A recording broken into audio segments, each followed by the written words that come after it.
Welcome to the Beans, Bullets, and Bullshit Show. I am 1/4 of the Beans, Bullets, and Bullshit Show. Shut the fuck up, listen to what the fuck we gotta say. You might learn some shit. Cheerios.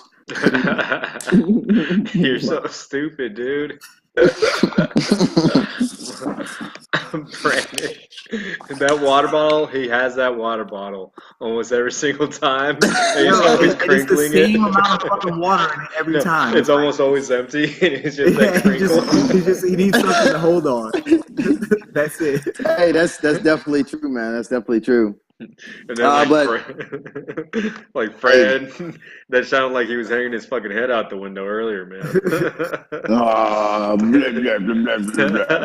So for everybody that's listening, or that will eventually listen to whatever we got going on, this is a show of 4 prior service military vets that are just here to fucking talk shit. Because we fucking love each other. We all come from the same background. And piss you off at the same time. That too. We all want to hook and jab with each other, hook and jab with the world, talk to each other about whatever the fuck we feel like talking about. And hopefully some of y'all like it. Some of y'all probably won't like it, but fuck you guys anyway. But for those of you that do like it, we're probably going to love you and you're shit from us. And hopefully we start to learn some shit from y'all, and it is what it is. My name is Tom Gibson. We got motherfucking on my bottom right hand corner, which is probably not that way on the screen. Fucking Brandon Knoll. Cheerios. And his water bottle. Top right hand screen, which doesn't really reflect anything anyway. Frederick Cunningham. Look, man, I don't need your introduction. My name is Frederick Cunningham, Sergeant to Private. We'll get to that story if you guys keep listening. I make up 1/4 of the Beans, Bullets, and Band-Aids bastards. What? Back, relax, and it's a victory, motherfucker. Beans, Bullets, and Band-Aids bastards. Yeah, but I think the whole I would say, man, it's just good to have us all on right now, and I feel blessed just to see everybody. It seems like everybody choosing a good vibe, and I feel like the most interesting thing about it is, we all have different backgrounds going on. I'm actually chilling at the crib right now. I see fucking Fred, that fucking axe back there in the damn shop and shit, and fucking, DJ back there. You got the fucking, I see that big ass safe and shit, man. And I don't know, everybody's background is different, but I feel like that's the great thing about us all coming together, and I feel like it's crazy how it happened and stuff. Even prior to myself being, joining the Marine Corps and stuff. In a nutshell, I'm from VA. I decided to join the Marine Corps a little bit later than most people and shit. I joined at the age of 20. I was 21 when I got into MCT or whatever. And just a whole different experience in the fact that I'm from such a small town that culture-wise, you don't really, and I'm pretty sure we all can vouch for this, you don't really meet as many people as we did at one fucking time, going through shit together, the good and the bad times together as we did. We're in the Marine Corps. So I feel like that was the biggest eye-opener for me as I came in there. Obviously, I've seen people from different races, different backgrounds, and all kinds of shit. And then pretty much we all operated, we learned together and stuff like that, which made it fucking magnificent because in turn, it built my character. Speaking of myself, it built my character tremendously. You know what I'm saying? Bailey, interrupted your ass. Bailey said, "Hurry the." She said, "Hurry the fuck up." Yeah, but it changed me drastically in the sense of and fucking like meeting people from all over the place and shit, and fucking deploying with them, getting back out and stuff, man. And then next thing you know, fucking. No, I love it. She knows. He's like, you guys are fucking recording. She fucking wants to be like, I know you motherfucker. I want to be on here. Hey, this is a what do they call it? Photo bomb. Look at that. I'll be back, guys. Hold on, quick. Let me put Bailey up, man. She's photo bombing the shit out. People listen Band-Aids, man. I love it, dog. I love it. I wish we were live streaming right now. I wish we were live. That's funny as shit. So, is that how we want to do the introductions? Well, no, but she's in that bar. Is that I don't give a shit, man. We should just. Down. I'm gonna say the same thing I just said. So I like the 1/4. I know, but I can't right now. Beans, bullets, and bullshit baskets. I think everyone should do whatever the fuck they want to do. You know? Yeah. No, I'm saying I like saying that for myself. 1/4. I'm gonna take that from Gibson. I'm good. Yeah, but you said Band-Aids, motherfucker. I don't know what part of the show that is. I was practicing, man. What are you talking about? Okay. I love how Bailey just jumped all over his shit. And she's still right here with a fucking bottle too. We're about to put her in the. Why did he cut? What? Okay. Everything all right? Boom! Yeah, no, I don't care. Yeah. That does look fucking cool as shit, Fred. Like, you couldn't have picked a cooler background, man. Like, you for real, man. And that's such a great way to represent the lodge, dude. Like, you really did. I wish it was bigger. You really should record from there. You see the fucking, we finally put a tomahawk up there. Dude, she's good to go. That thing's nasty. We broke that, so we can't really throw that thing anymore. Dude, well, you should, like for real, this should be your studio. You should second this as your studio, you know what I mean? And decorate if it wasn't, if it wasn't such a far drive and fucking, once we get a little bit more cosmetically, it'll be nice, man. Yeah.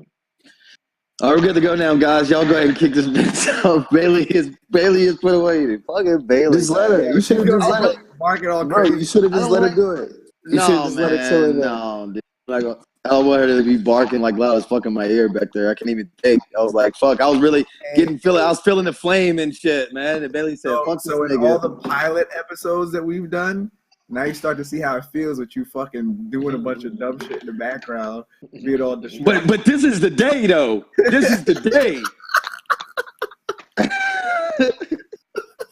This is the introduction day, motherfucker. I'll just play.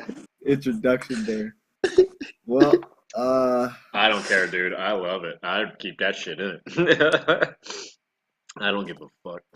I'm good on that, guys. Go ahead. I remember what was the last talking about. It wasn't Bailey. What was the last thing you were talking about? How his humble beginnings in the core. Yeah. No. Getting back to. I'll try to sum this up. No, don't try. I mean, explain yourself, man. Yeah. Like, really. If you take as long as you need to, man. Yeah. All right. Cool. So, anyways, most of you guys know me as Noel. Some call me Brandon, but from VA. From VA. Fucking damn Noel. Yeah, man. And like I was saying a minute ago, I feel like the most unique thing about us all getting together is how it came about, and being in the Marine Corps prior to, now, I would say my most significant experience in the Marine Corps was meeting people from different cultures and different backgrounds and just learning from them, because over time it built my character, definitely coming to the Marine Corps at a young age and everything like that. Now that I got out and I went ahead and went to school and stuff like that, from meeting all these different people and going different places and, just discovering myself, it really helped shape me as a person. And I feel like that's the good thing about what we're doing now, because we're all from different places in life. We're all put in the same position in the Marine Corps, to pretty much train together, deploy together, and do everything literally together, like live together in the barracks. I mean, I experienced the barracks life, and go out and have fun, et cetera, et cetera. All good. But now it brings us to the point that we are now and shit like that, which is so fucking dope and so fucking unique. One, because Gibson and myself, Fred, we used to all make music together. Fucking Gibson, share more about that.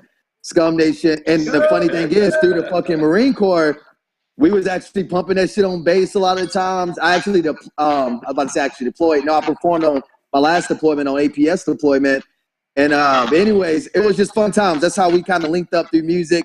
And then fucking DJ here, I came in and I was his fucking, I was his junior Marine. I was his boot, man. I learned a lot from this fucking guy and I respect him. But this goes on to say that us coming from different walks of life, different areas of life, doing different fucking things, some things that we got in common and we're interested in, some things that we don't have in common, we're still here right now. And the main reason I decided that I wanted to, get myself involved in this is because, I really feel it. I'll put it that way. I really felt it feel it when this came about by a DJ. They hit me up. Me and him kind of linked in fucking Colorado and shit. And I don't know, just how everything came about. And then me and Fred, we've been in touch like the whole time. Like me and fucking Fred's been fucking in touch like a long ass fucking time ever since he got out. And Gibson off and on, man, and like through the music. And like I said, man, and I don't know. Guys, I just feel fucking privileged to be here today, to be here talking to y'all. And because every time we talk, it's like we're saying things that make it encourage other people and make it help them. Maybe not, like Gibson said, it might fucking help you motherfuckers, it might not. But every fucking time, us just talking and seeing expression on y'all's face and bullshitting and stuff like that, man, it really helps my life. It really fucking helps my life. And I will look at it as more as like it's a fucking honor, it's a privilege to be here. It's everybody watching this stuff, man. I mean, if anything, I like to say understand. Like I was using this to DJ a little bit ago. It's like when I say understand, it's like you feel it. Some of the things we'll be talking about is things that we all won't relate to or we all don't agree on. We don't agree on every fucking thing, and that's what makes it unique because we can talk about what we disagree on it. And not that we're here to debate, but we're here to be like, oh, damn, here's a viewpoint on this, a viewpoint on that. And anyways, we'll get to all that. But, you guys, man, it's a privilege. I love you guys. First off, I'm saying that, man. And yeah. See, I want to give you shit. I want to make fun of you. Like, oh man, that's so sweet. But I'm like what most people would describe as cheesy as shit because I'm always complimenting people, but like genuinely and emotionally. Yeah. So I don't like to get. Yeah. Oh, you. Kill. What the hell was that? That was. You remember that shit back in the day? We were like, give him one. Everybody's like, oh. Oh yeah. Yeah, that shit used to make me fucking cringe. Isn't it weird though, Brandon? Isn't it weird, literally, how fucking things worked out like that, man? Like, I don't know. It's just crazy how we all fucking got to this point. How we fucking got together in Colorado, man. I mean, it's every time I have that conversation with people, I always say, like, if you just had a front row seat like the past 8 months of my life, it's been just a nonstop set of conversations and circumstances that have been like extremely enlightening and coincidental, but I don't believe in coincidence. So it was, just all for a reason, So that led me to really fucking focusing a lot on I don't know, how to really impact my life, and the life of my freaking the people I care about the most, man. My family and my friends and those that I care about me. And I don't know, when I for instance when I went on that trip and I started reconnecting with everybody, Brandon, I mean, I know we had originally planned to do that together, but when I went to Colorado and I met up with you and Sam, I knew it, man. Like, you were there, like whatever that was when we were talking about when we filmed it on a little back porch, we were like, okay, this feels right, you know what I mean? Like this completely feels like something I should be doing this, and after that, man, I didn't want to fucking lose that again because I kept on feeling like that over and over again with other fucking smaller circumstances and conversations and shit. And right. I'm just at the point right now where I'm doing the fucking first step in something. Like Gary Vaynerchuk really inspired me to do this specific thing, which is if you're really trying to fucking establish something in your life, if you're really trying to fucking set a goal and ascend to a certain fucking position that you're like I said, setting a goal for yourself, you really have to fucking put that shit into action, into reality, man. And by doing that, you have to surround yourself with people who want to do the same thing. So I knew that once I really fucking put myself out there first, man, that was going to attract the fucking people I really wanted to surround myself with, you know what I mean? And like I said, man, that feeling that I get when we were in Colorado, it was intoxicating, man, because it was that I don't know. I know the feeling you're saying is just that natural, like just that was supposed to happen, and like the feeling that you get is almost It's like you can't even really explain it because you feel it, man. You know.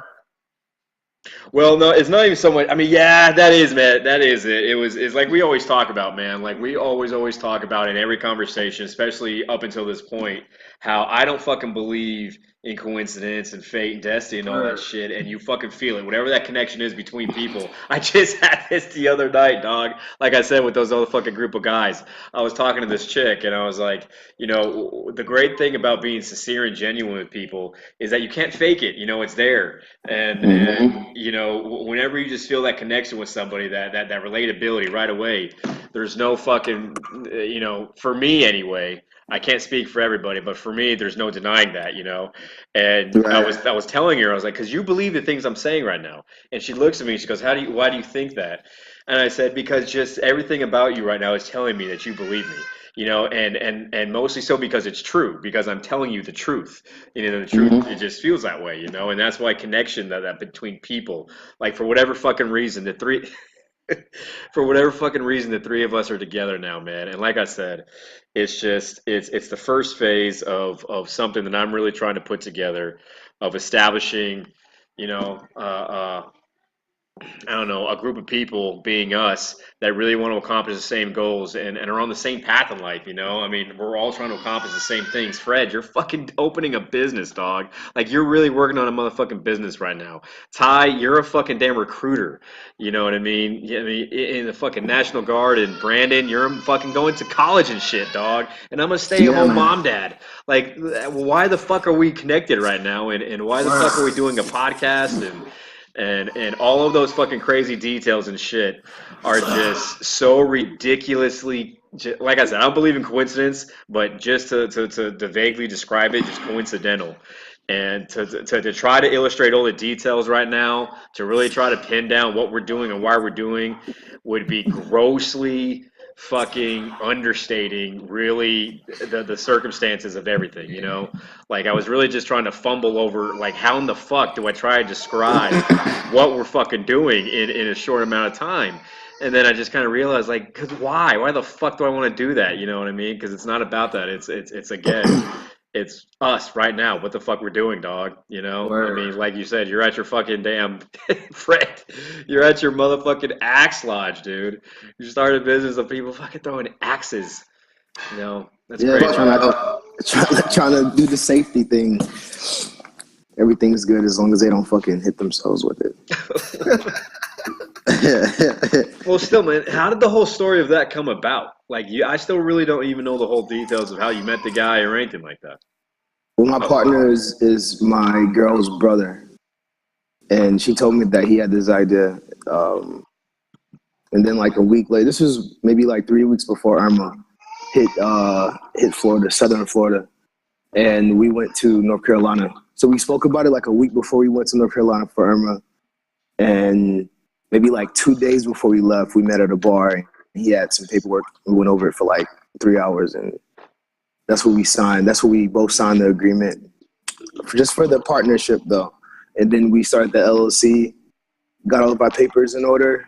We looked at one spot out in downtown St. Pete. The next spot we found in Tampa, which is here. We fucking pulled the trigger on it, you know, just try to get started. And yeah, after that, I started building like a month after we had the space. How'd the idea come about, man? He's been throwing axes since like, I guess like 8. And as far as how he got the idea, I guess it's just because it's something that he's been doing for a part of his life. And, you know, this was a niche business. It started in the north, I want to say in Canada. And it was trickling down. So it was like this new thing that was popping up. One popped up in Brooklyn, in Denver, and fucking just looking at the media that these places had already pushed out. Yeah, just looking at the media that these places had pushed out already. It's like, this shit looks fucking fun. Like, will people pay for this? Then I started thinking about, like, will people pay to go bowl? They fucking, you know, they go to a bar, you know, a lot of people fucking, they make a lot of money off pool tables, dart machines. So, like, why, you know, there's got to be a fucking market there. It's a recreation market, you know. So, and the biggest thing was the startup cost. It was small compared to, like, you know, a lot of other small businesses where you would try to look for an investor, you know, or a couple investors, or you have like 50K to start with, you know. Yeah. Mhm. Yeah, It's man. fucking dope, man. All Fucking the awesome numbers work place. out. I can vouch. It's fun. So you guys have the template from the Raider Axe Lodge. You have the template from other businesses, like obviously the No. business and so there's. So I guess what I'm getting at is this isn't like a franchise thing. Like the name and No. everything came. The only thing, Guys. no, nothing in here is franchise. Like, there is a company that's moving out here. We just found out it's called Stumpy's Axe House, but that's a franchise, you know. Like, so it's like fuck it. And we were expecting competition. We still have the label of First in Florida. You know what I'm saying? We can prove that by fucking paperwork. But the only thing that we're a part of that's an organization or anything close to that is the World Axe Throwing League, and that just gives us credibility and more marketing via their website. Ah, that's dope. Okay. And you know, that league, when you play Like free here, sponsorship and shit. yeah, basically. And the only thing we've bought from there is the fucking axes, because they have the those are regulation axes when it comes to the competition. When it comes to the big competition, the World Axe Throwing League is held over like 7 weeks. So everybody competing at all the locations are competing with each other. You know, they're competing with all the different locations. So you're competing against people in Denver, Brooklyn, Canada. Like a dart league. Oh, that's fucking Yeah. awesome. That's Yeah. fucking awesome. So we haven't even started that yet, but that's the only thing that we have. Who that knew, that man? we, you know. And then The only out thing there we where have- you're at in Tampa, like I think that's really big for fucking colleges. Like where you're at in Tampa, there's tons of colleges out there, especially off like Downs. I want to say there's University of South Florida's out there in Tampa, Yeah. I think. And because I know a couple. That's people, one of them that I play. Yeah. Yeah, when I was living in Florida, I knew one of my boys. He went to the University of South Florida, and fucking he knew a shit ton of people. So I know like. Being that this is a business that you guys kind of just started up and really just opened up here within what like the last month, like you guys are about to not even a month yet. y'all about to be booming And already doing fucking really good. Yeah, we have to do a bit. We have to figure out the marketing thing. Everything's word of mouth, so we just have to like, you know, logically think like that's going to be good, but it's going to. You can't like guess the consistency of word of mouth traffic. You know, like some months it could be like this fat bubble, and then you know we might have a stretch of like 3 months where it's like people are just not like booking off word of mouth. So we're trying to figure out like marketing right now. We have Instagram going, Facebook. Free marketing and free press is the word of mouth, man. So if you, yeah. I learned this. I learned this as being a recruiter, man. Like, yo, if you're not out there fucking talking to people firsthand, like you're not gonna get any fucking business. Yeah. So I agree. Wherever there's people at is where you need to be at. And as soon as you figure out who your market is, don't worry about like the market in general. Like as far as you having business, figure out who your market is. Who's gonna be that group of guys that's gonna be coming to your fucking store and that's gonna be wanting to throw axes.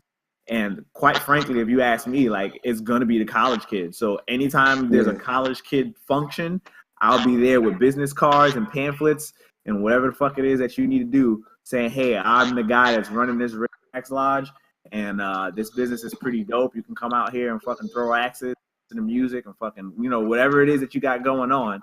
Like that's what I would do, man, because that shit is like the word of mouth marketing is so much better because it's really you're building a personal relationship with whoever it is that you're talking to, as opposed to it being like some type of digitized shit. Now, don't get me wrong, that digital shit is fucking dope. Like you reach more people at a time. But as far as you actually getting like solid customers that are gonna come in and hook and jab with you and talk access, like the word of mouth shit is dope. So like keep that shit up, man. No, I agree. Hopefully for the when the league starts, we can get more college students in that way, because they're paying once for, you know, several weeks versus paying $30 per 2 hours every time they come, or $25 per hour every time they come. Yeah. And I know for a lot of the students, I have to cut that in half already, you know, as far as if I was trying to market to a student base, cut it in half, because a lot of these students can't afford it. And that's just, they're not going to be able to like throw $30 down every, you know what I'm saying, every time they want to come, or make like a habit out of it. It'll be like those like 1 or 2 a year things for them, you know. So I'm agreeing with you though. Yeah, that's dope. Man, like, you know, I think one of the things that that's got to be so rough, you know what I mean? Because it's got to be hard to juggle that. You want to be able to actually run your business and gain a reputation that's genuine and Yeah. sincere. You want to provide a good time. You want to fucking make people laugh and actually fucking have competition and axe throwing at your place. But at the same motherfucking time, you have to really fucking worry also about spreading the word via social media and everything else about Yeah. that. But you got to make both happen at the same time. And I just feel like, you probably have a lot of help if you had someone do that for you, someone helped with the social media. Yeah, Monique tries, but we go back and forth. She tries, but she's doing the real estate thing. Obviously, that takes up a lot of fucking time. Yeah, Once that's you, got to, right? once you have like 3 or 4 people, but she's hard headed. She wants to like do it all, So I don't know. I mean, she does it. She just does it like on her own time. Not that she does it super late. So it's like I'm trying to learn a lot about it. That way, whatever she misses, I can pick up, and that's how the social media thing's working right now. But we're thinking about bringing somebody else in. She's not gonna like that shit. She's gonna like get pissed very fast as soon as we say that. It's talking about. Huh? They're trying to bring like a female in, like a chick. No. Just somebody like I was saying earlier on Marco Polo. You can hire these guys in India, man, and it's like you can hire them for like $50 a fucking month, and what they'll do is they'll fucking just, as far as your social media and the content you're pushing out, they'll fucking ramp that shit up. I mean, times 5. I mean, because for them, they have prescriptive messages. If it's a new type business like this, they're going to be like, what do you want us to say? And we'll say, implement these words with what you already do. Because obviously you're going to look at what they've done already. And like $50 a month, and they'll push out posts like, 10 posts a day on each platform, which is golden, especially if we're collecting content here to send to them. So we could do that, but Monique's doing it for free. Yeah, man.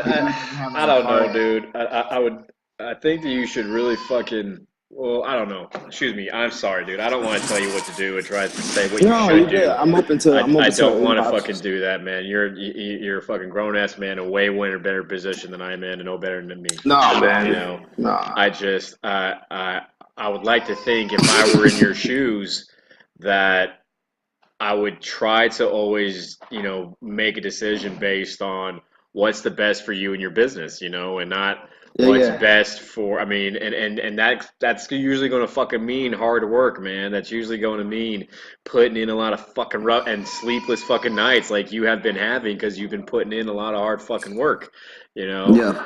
And, I think that's the right thing to do. I think you've been doing the right thing, and I think that Monique is right.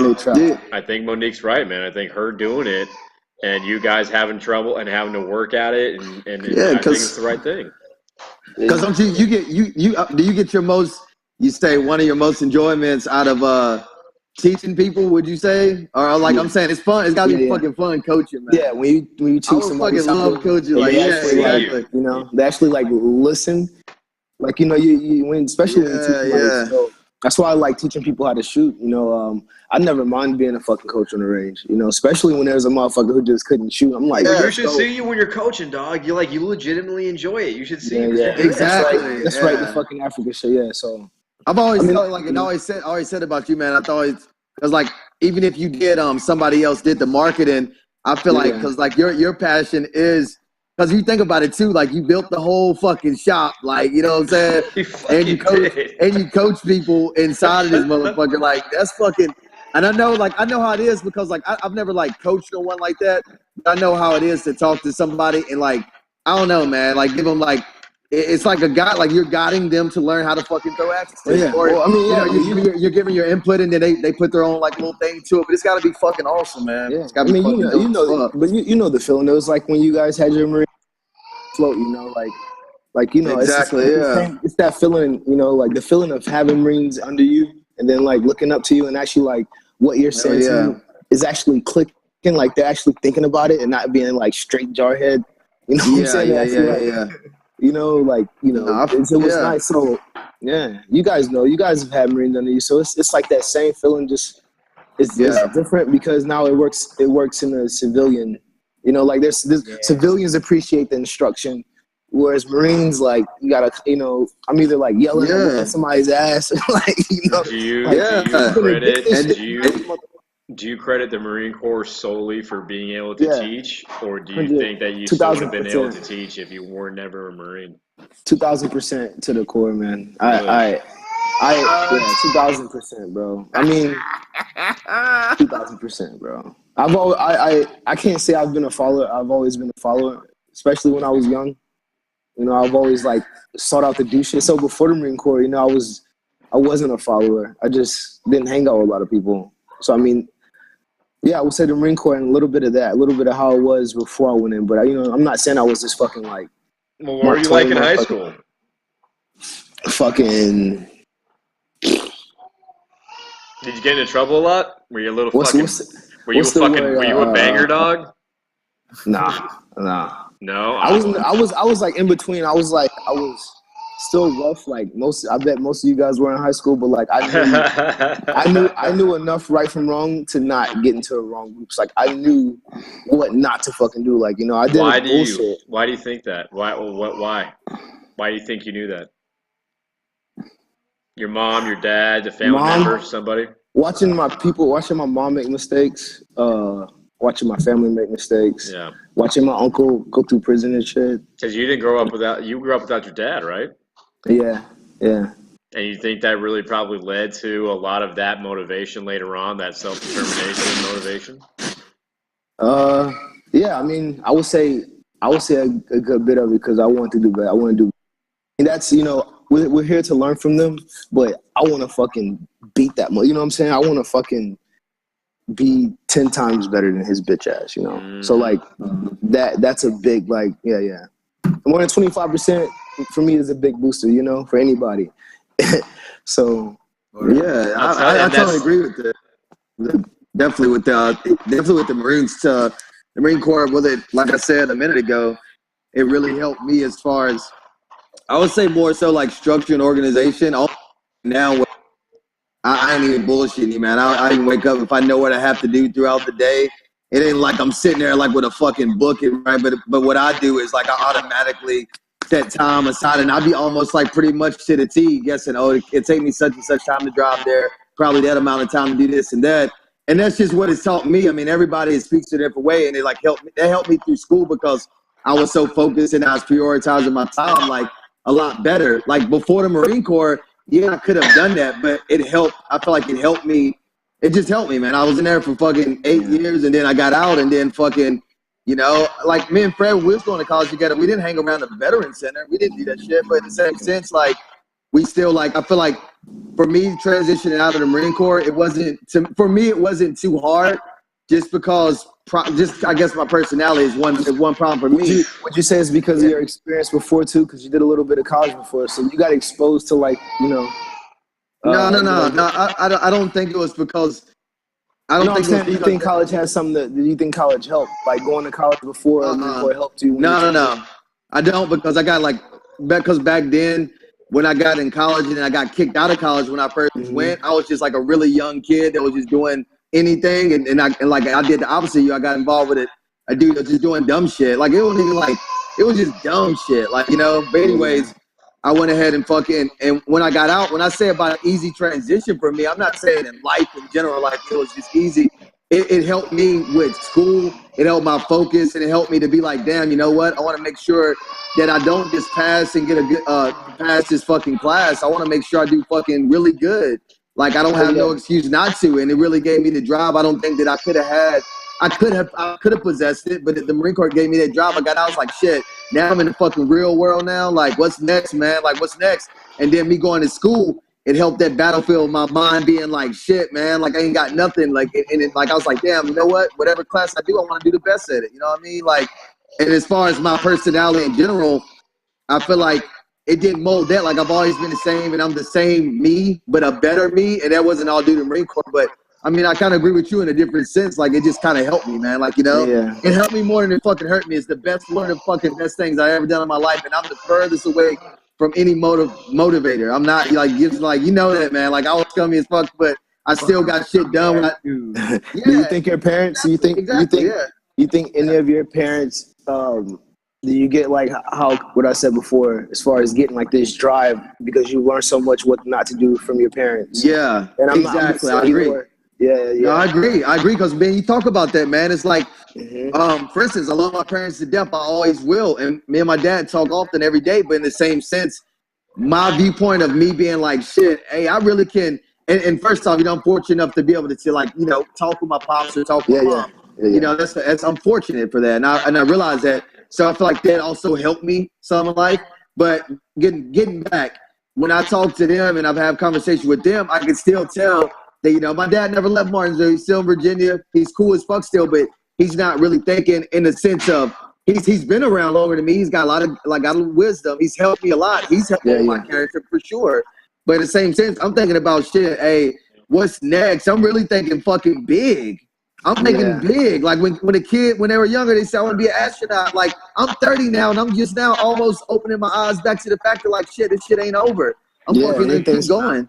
Anything's possible. Anything's possible. Yeah, and it sounds cheesy, like, oh, I can be an astronaut, like this and that, but I use it now. It's like, you know what? It sounds cliche, but I literally can be what I want to be, and if I follow the shit that I feel inside, like it ain't no stopping me, man. Like ain't no stopping anybody. I feel like that feels like that. I don't know. Yeah. That's why Gibson. I was just about to ask the same thing. Nah, and I mean that's why I think this whole thing with all of us fucking coming together came out being dope. Like no one would have ever looked at us, the four of us, and said, if you looked at my life back when I was fucking 17, 18 years old, you would have never thought that I'd be sitting in a fucking 3-story townhouse talking on my laptop with 3 people that I used to, that I used to kick it with out of the Marine Corps, like recording a fucking podcast. Like the way all of this shit came together was just like, honestly, like I look at the way our lives, and that comes to the tattoo I got on my back. Like I look at the way our lives kind of function and how our lives came together. Like you said, DJ, like this shit ain't a coincidence. Like this shit fucking happens. Like all of the stuff that's going on right now, it's happening for a reason. Whether it's a reason of we need to give each other some type of spiritual influence or some type of I don't know, some type of way of being able to release something, or we actually gonna use this platform to fucking really help out other people. Like whatever it is, like this shit wasn't a coincidence. Like, and let's back up for a minute, Gibson. We have to ask you the same question. As far as your production and the life you're in now, how much has the Marine Corps contributed to that? Sorry, your time in the service. I honestly, like, I would say that the only thing that the Marine Corps really truly gave me was the skills to be able to fucking fix guns and drive Amtraks. You know what I mean? Like I feel like with all the shit that I've been through in my life, I've always had a mentality of high standards of ethics and morals.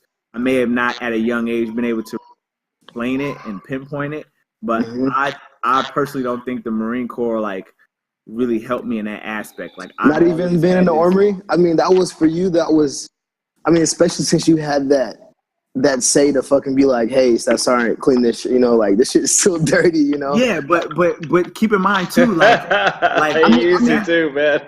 But come on, like that's like it's a leadership position within itself. Yeah. They're entrusting you to like, okay, don't just take this guy's weapon because he's, he was your receiving sergeant, or this is and on top of that, you did like lead. You led Marine. I mean, leadership. Yeah. Like I'm not saying you didn't have a leadership position, but it's like, you know what I'm saying?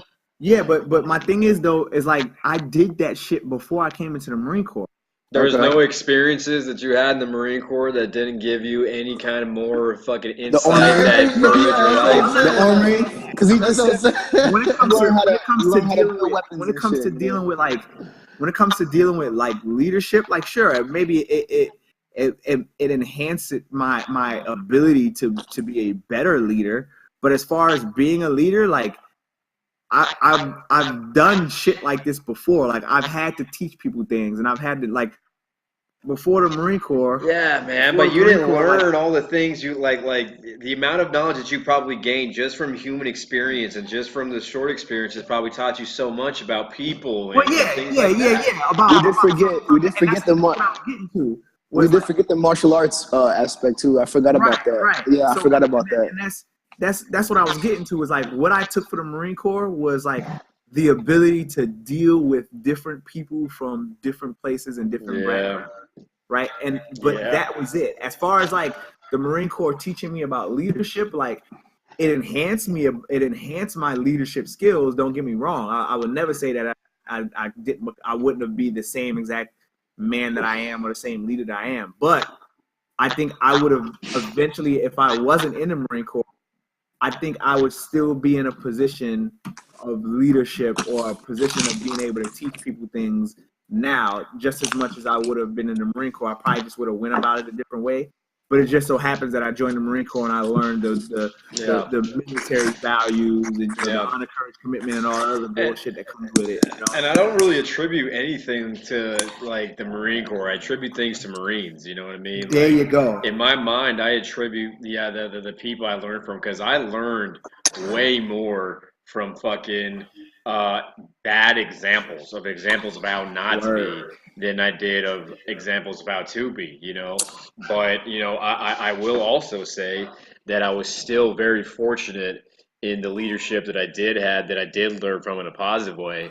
Like my first motherfucking platoon, when I got to the fleet, like I got to the fleet right after motherfucking guys came back from Phantom Fury. Okay, so I got to the fleet in April, I think, of April or May of 2005, and it was about me and 40 dudes from my class. Like it was a lot of us. And when we got there and checked in, like Charlie Company and Delta Company had both just gotten back, like not even 2 weeks before, had just gotten back from Phantom Fury.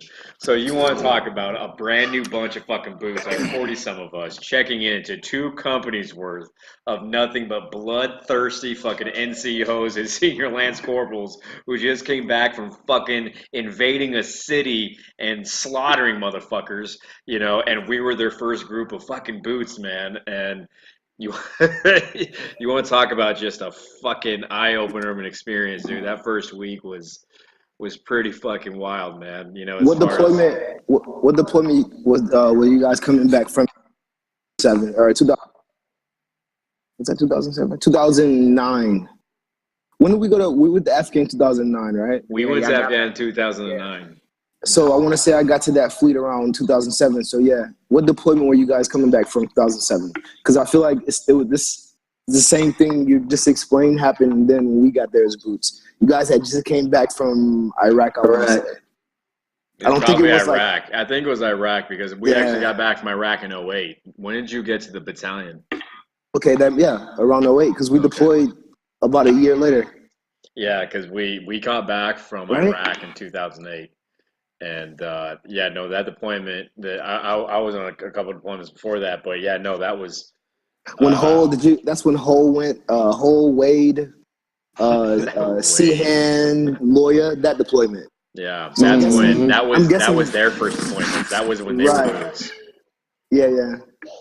It was the same thing you were just talking about though. When we got there, man, they were all fucking, back from deployment mode still, all you guys. Yeah. I mean that fucking deployment, man, that was something else too. But there was a bunch of good fun. Like I had a really fortunate fucking experience in the Marine Corps where I was surrounded constantly, even though there was, like I said, I had run-ins with some of the worst fucking leaders and worst people.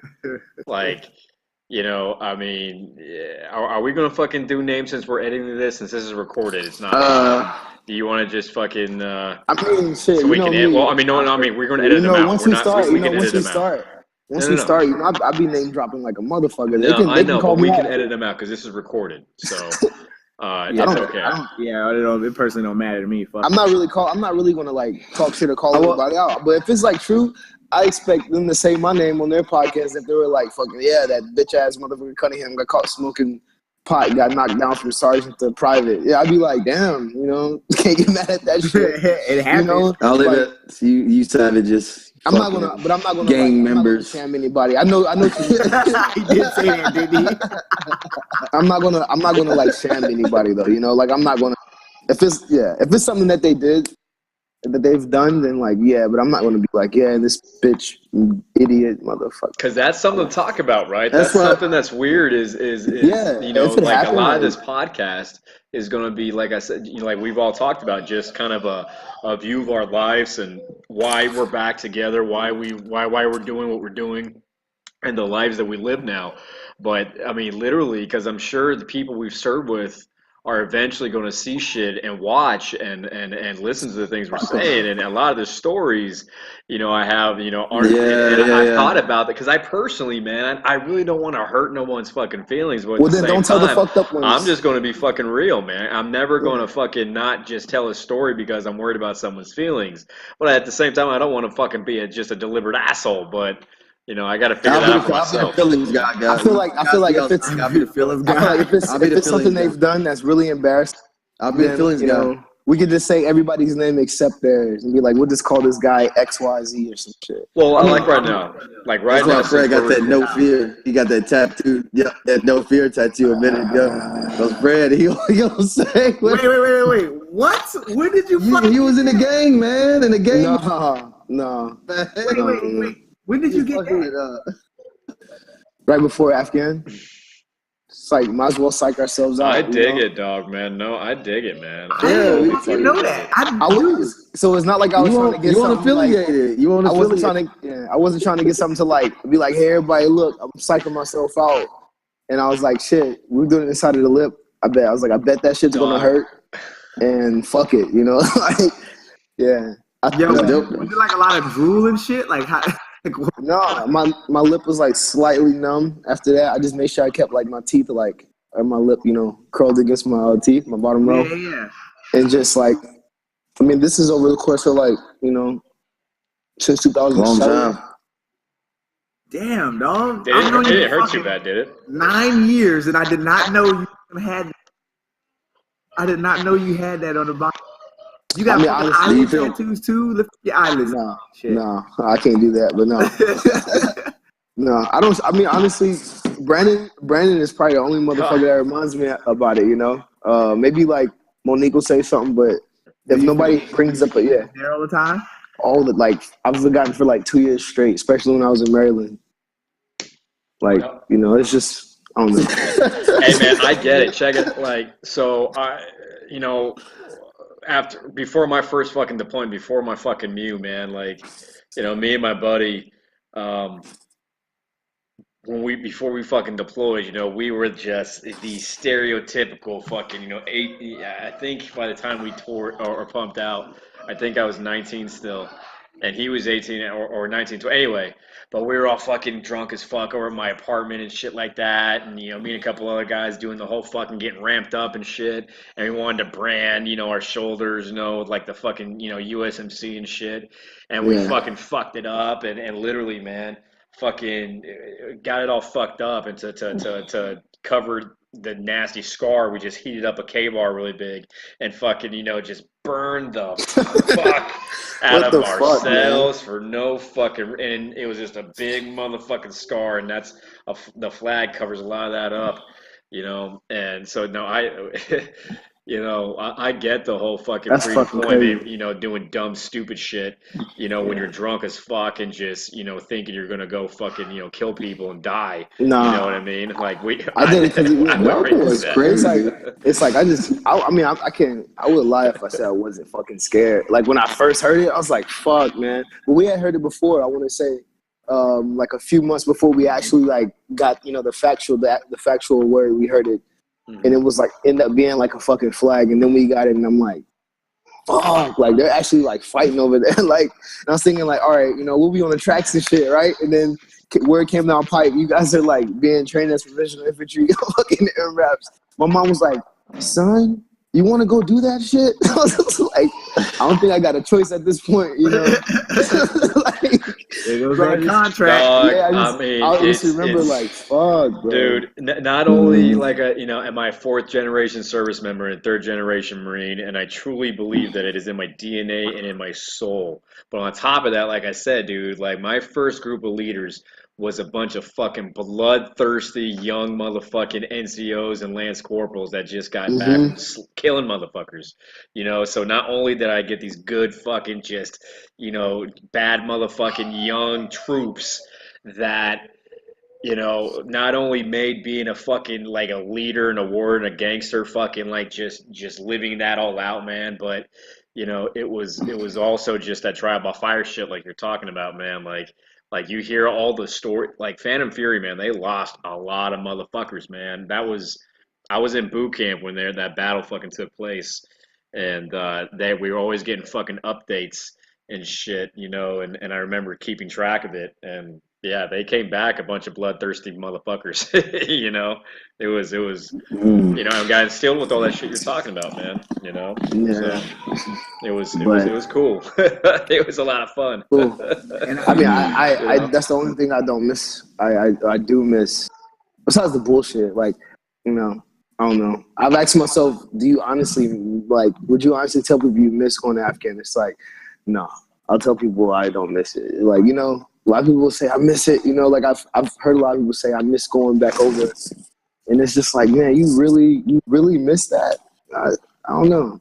You think there's people like wholeheartedly telling the truth when they say that shit? And what's funny about that is like I learned immediately from not from you three directly, but from the people that went out with you guys during that deployment.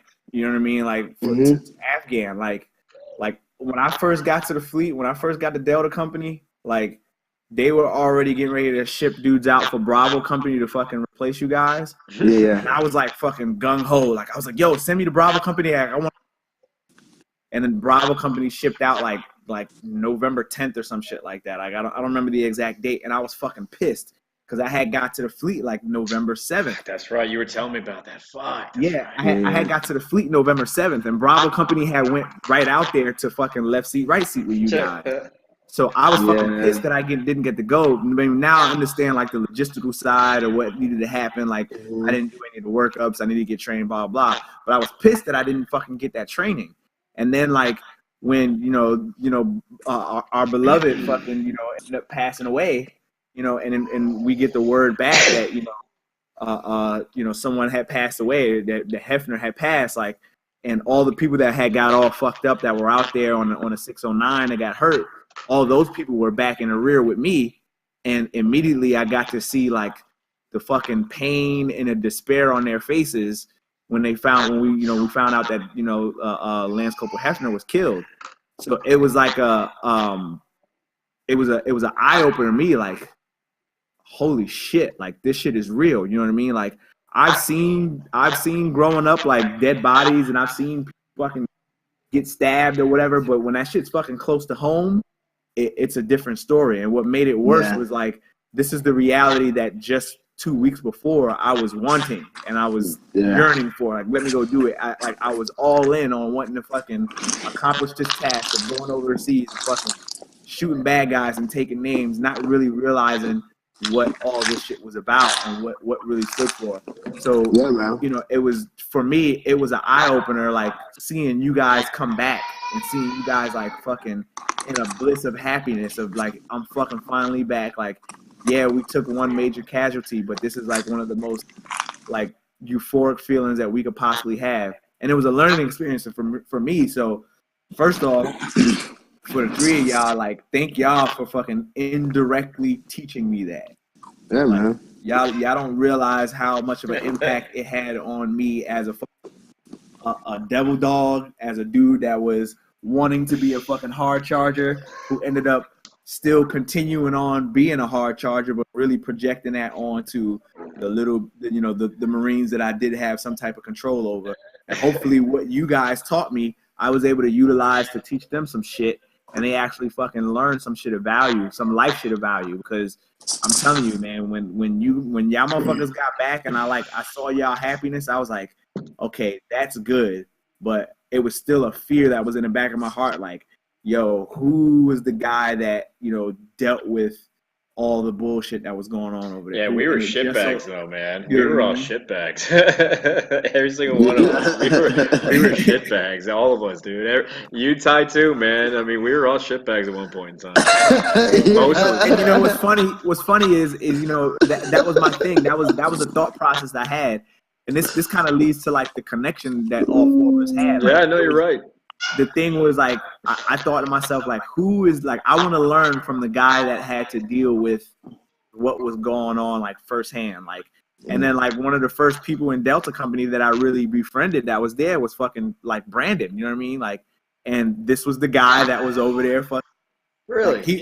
Yeah, no shit. Like, out of all the people in Delta Company that was over there deployed, the first dude that I ended up fucking having some type of connection with was Brandon, and it just so happened to be through fucking music. Like somehow Brandon found out that I made beats, and I found out that he rapped, and then he introduced me to Fred, and I found out that he made beats and he rapped, and I fucking had my music. Scum Nation. We made so true. In Graham's room, right? We made a couple beats in Graham's room, and from then on, like it had been like dope. You know what I mean? It was a dope ass connection.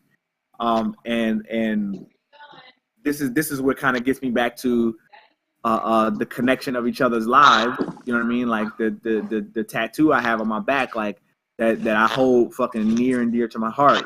On my back, but you know, like it's important to me because people don't realize that we have a connection through each other's lives. So it's just important for me to express that, because for a lot of people that end up, you know, viewing this and listening to this, they'll be like, okay, so these guys were all in the same fucking company. So what? Like, no, like it's a lot. Like what we got going on right now is a hell of a deeper than just 4 dudes that were in the same company, 3 dudes that were on the same deployment, 2 dudes that were on the same, 2 dudes that were fucking best friends, 2 other dudes that were fucking roommates, 3 dudes together that fucking made music together, and then 2 dudes that didn't end up linking up with each other until one of them was on their way out of the military. You know what I mean? Like, it's a lot deeper than just 4 dudes in a company. The Marine Corps was just a part of it. Yeah, yo, you just gave me a fucking idea. You got like it starts out fucking we're all in the Marine Corps and shit, and fucking everybody goes their fucking own routes. Like it's like almost like an intro, like a little like an illustrated intro. You know what I'm saying? Yeah. Or like maybe if somebody, you know, drew out like the different like scenes a map and shit or something. Yeah, and it just, you know, it's just like, I don't know, that because that's actually pretty dope. When you say that, I'm thinking about it in my head, like just the visual of us being in the Marine Corps, then everybody doing these fucking routes and coming back. You know, it'd be nice to draw it out or to see it visually. Yeah, that'd be dope. That'd be dope. And your ass was fucking all over the fucking place. Like, you went up north, you came back down, and you went to North Carolina, you went back down. Like, you know what I mean? So I think that actually sounds, man. But your uniform changes and shit, like. Yeah, right. No, DJ's like, it shows him on a fucking bike and shit. Then the next one's like, yo, and I'm telling you, I think a pivotal bro. point has got to be like DJ on that horse, that picture of him on his horse. Yeah, bro. Horse on Facebook, and everybody was like, yo, DJ's on a fucking ranch. Like, that motherfucker's on a farm. He's a farmer now. I'm telling you, dude. Like, that shit came about. Like, everybody thought DJ was in, like from a Harley to a horse. Like, I would have never thought that motherfucker. I was like, I knew he like just lived in Georgia and I lived in fucking out west, but I didn't know that motherfucker was like out milking cows and shit. Like, I literally thought that. Like, I saw DJ on a with fucking blue jeans and boots, and I'm like, that motherfucker's a farmer now. Like, he's having fucking cow tits and squeezing milk out of shit. Like, I literally thought that. Yeah, no, man.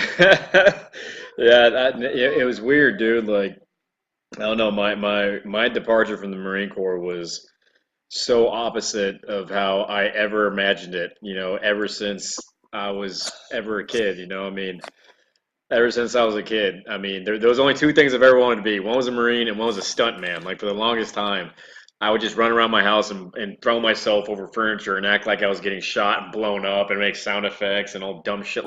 Anyway, you know, but I mean, I always thought I was going to be some 30-year crusty ass old Master Guns or something like that, you know, and And I'm just basically, man, if you would have told me 5 years ago that this is what my life would be today, I would have not. I mean, you would have been fucking high on batshit, man. Like for, yeah, I would have completely fucking never believed that what we're doing right now and the life that I currently fucking have is what I would be fucking doing. You know what I mean?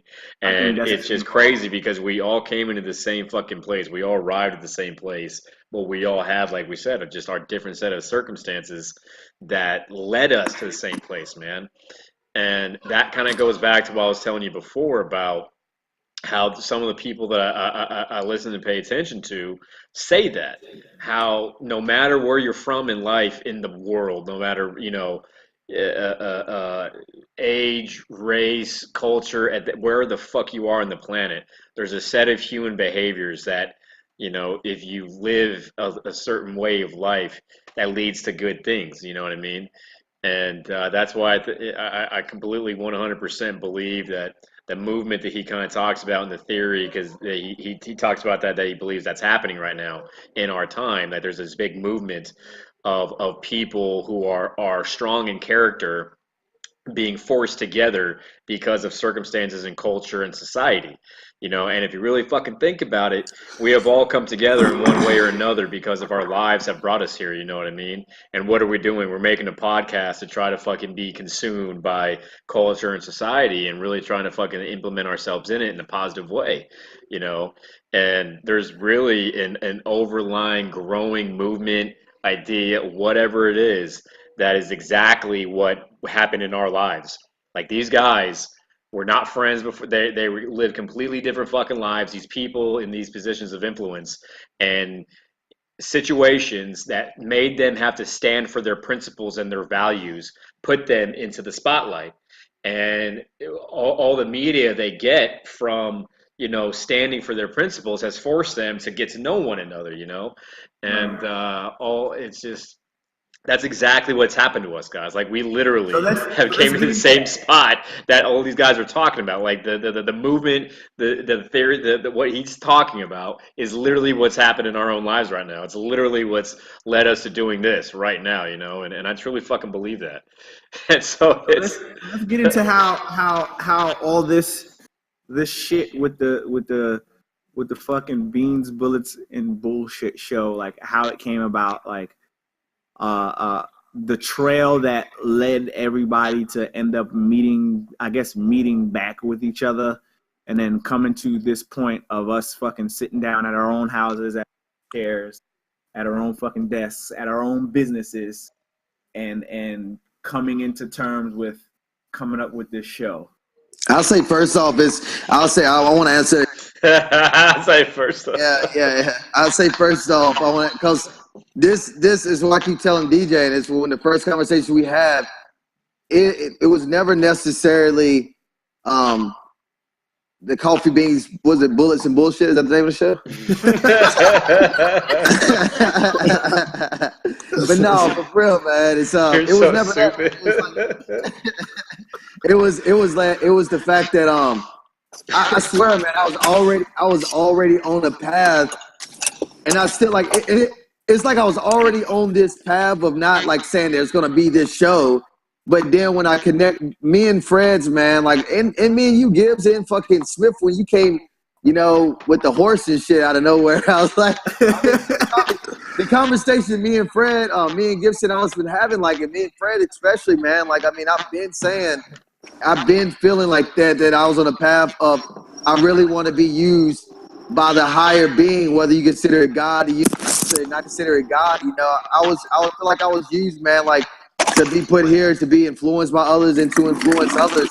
And it just so happened I was on this path, and I ended up, ended up running into this. And then through a conversation we had, me and you had a conversation, Gibson, that reflected back to you doing that. But what I'm trying to say in a nutshell is that for us to be sitting here having this day of this show, like this show that we have now, I never really went back to look at it until, like, okay, we're going to do this show. I was like, all right, cool. My life has already been going in this direction. It just so happens that it said, boom, it fucking like crashed. And now that explosion ignited me to be like, okay, so this is a part of this is what I've been going, this path that I've been on. This is a part of it. All crashed together. And it was like, fuck, you know what? And then the funny thing is man, like I said, man, I mean, like, me and you, Gibson, we connected through music, me, you, and Fred, and we became friends and shit like that. You know, you were junior to us, but we all became friends because the connection you had through music.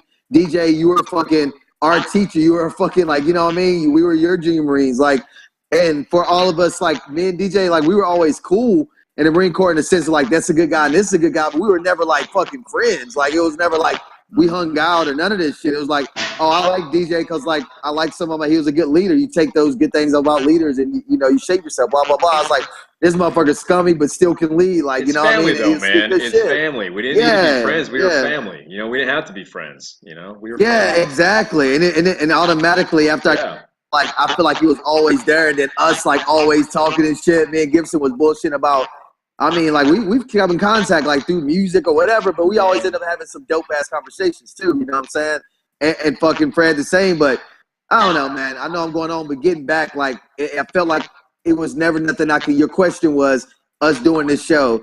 I would say that, you know, it's been on the path of that. It's been on the path of that, but thank God that it all happened like this. And it's strange as you being a fucking mom dad now, DJ. Not strange, but just so different that you pictured it. And Gibson, you being a fucking recruiter, and Fred with the Axe Lounge, it goes to show me, man, that this is fucking special. This shit is fucking special right now, man. I can really feel it right now that I'm talking, man. It's like, you know how you get that, like, that feeling, like, I don't know, man. You get that feeling of excitement / like just that motivation, just us seeing each other right now and then us talking, man. Like I was telling you, that connection. It's crazy. It's crazy. Yeah, that connection is crazy, and I'm excited because I'm really, and to all the viewers out there, you know, that y'all are getting to be a part of it. It's not just us saying things and telling y'all this is how life should be, and this is none of that shit. It's just us getting on here and having a conversation and letting it flow like that, and then the viewers, man, seeing it and taking what they can out of it, or leaving. It don't matter, man. But, you know, in the same sense, it's dope, man. And for that connection to be there, it says enough positivity. For that connection to be there, you can't make it up. You can't just have four random motherfuckers in here with no connection and being like, yo, check this out. Because then it's going to be like, I mean, like, you know, it's not there, man. It's not there. Like, nobody will be able to relate, man. Yeah, exactly. And this right here is special, man. Like Lee always should tell me, like, you know, you're here for a special. Like, and when I say special, it's not like anything else. It's fucking unique. It's something that is meant to happen, and that's the crazy / exciting thing about it, man. Like magic dope, powers, man. like magic powers. like magic powers, like coffee special. beans and bullshit kind of shit. Dog. So it's funny because just thinking back, like when we first started this episode, and I was kind of fumbling. I was searching for my fucking words, you know. I couldn't find the direction I wanted to go because not only I was a little high. I just fucking, you know, had a pretty good toke out of things. So I was a little bit high. But, you know, I was like trying to find my fucking word. Like, how the fuck do I explain this? But, you know, again, Brandon, like you just talked about, man, like, you know, us using this as a podcast and really fucking inviting people into our lives, into what we're doing and the experiences we've had is literally probably one of the things that I personally firsthand experienced is extremely healing and beneficial for people. Word. You know, Mm-hmm. like I thought when I got out of the Marine Corps that what I did do was I completely fucking segregated myself from everything and everybody. And it was by choice and circumstance, you know. So Sarah was fucking, you know, 9 months, eight and a half months pregnant when I got out. I got out December 14, moved from fucking, you know, Lejeune, North Carolina, or Camp Lejeune to fucking damn Marietta, California. And Abigail, my daughter, was born that next month, you know. And so it's just it's that when I became that fucking parent, man, it was just an experience that I've had, and getting out of the fucking Marine Corps was just something that was so fucking, I don't know, man. Anyway, I kind of fucking got off track right there, but the fucking point being, man, is that all the things that we're fucking doing right now and everything that's that's fucking happening has been so surreal for me for the past little bit because I truly believe that this is something that we're all fucking doing together and it's purposeful, you know, and it's meaningful and it's literally, you know, I believe it's supposed to happen, man. Like you were just saying, it's hard to describe to people, you know, when they're not going through it because it seems a lot like a lot of bullshit. Like I always find myself, like I said, trying to kind of hold back on my conversations because I get real deep with motherfuckers real quick, and people kind of fucking don't know how to handle that. And like I said earlier, I forget that people aren't all willing to just get really open about talking about deep fucking life issues, but it's and when we start getting people to come up here and come out here, like this is almost like the perfect platform to do that. Like people have got to expect that, like knowing who you are, they decide to come up on this show and shoot the shit with us. Like they know that they're going to be into a world of inspiring and new conversation and fucking skirt pulling up and all the whole 9 yards. Damn right. Think about like Abigail. They're gonna have to expect that, especially with some of the most controversial type of people in the world. You know what I mean? Like you know what I mean? Like DJ will pull your brain out of your head and make you figure it out and give it back to you. I'm gonna fucking probably argue with you to death. Brandon's probably just gonna fucking make fun of you and make you laugh at some dumb shit. I just won't be there. Fred is gonna be busy with the lodge, so. But Is it lodge or lounge? It's lodge, dude. It's lounge, man. Lounge, man. It's lounge, not lodge. Lodge, Gibson. Look, you know what the fuck I'm talking about. It's lodge. It's lodge. I've been saying lounge. You guys Brandon's got, man, yeah. No, Gibson been fucking people up on this shit, man. I agree, and I sincerely apologize. Like it's lodge. I know it's definitely lodge, but I'm that's not a word that's in my vocabulary. For you real quick, man, and I'm sorry for cutting you off. Your transition now that you're doing the National Guard, I know it's way fucking different, man, but how do you think it is? Because I would say, man, like you're a recruiter, so I guess like it's a different method of how I guess the Marine Corps does it versus how you do it.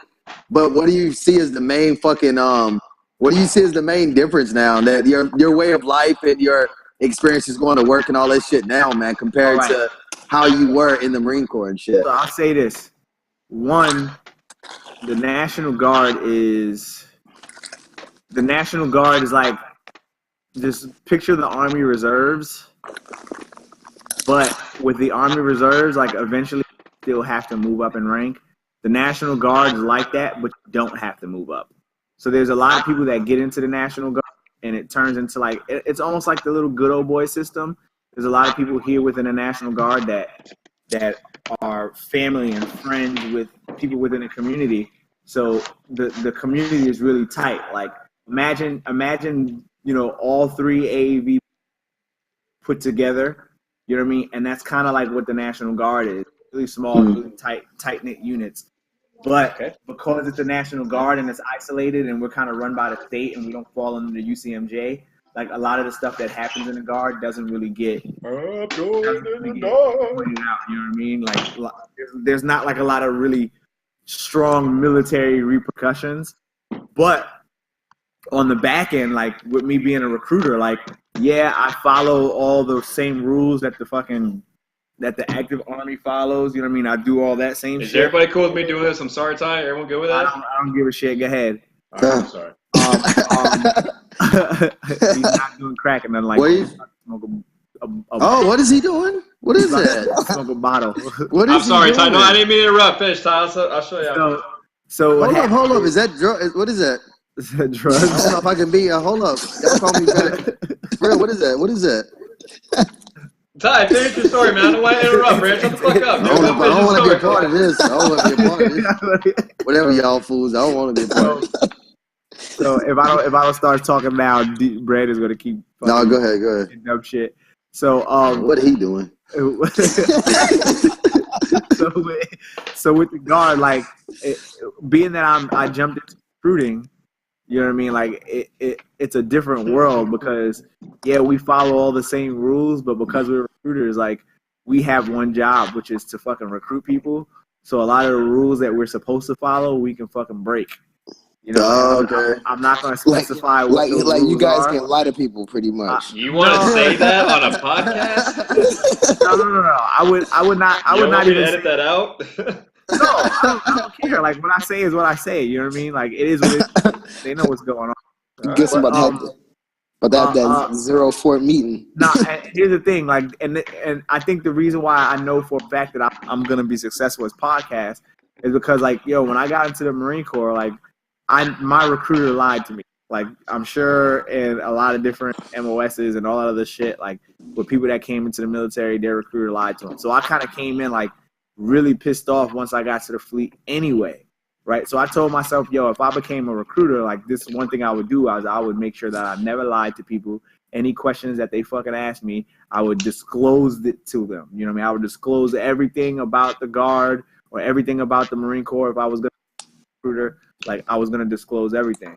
So what's different about the Guard is just the simple fact that our goal in the Guard is to bring people into the Guard to stay here within the state. You know what I mean? Like, that's what's most important, as opposed to anybody that comes into the any other branches.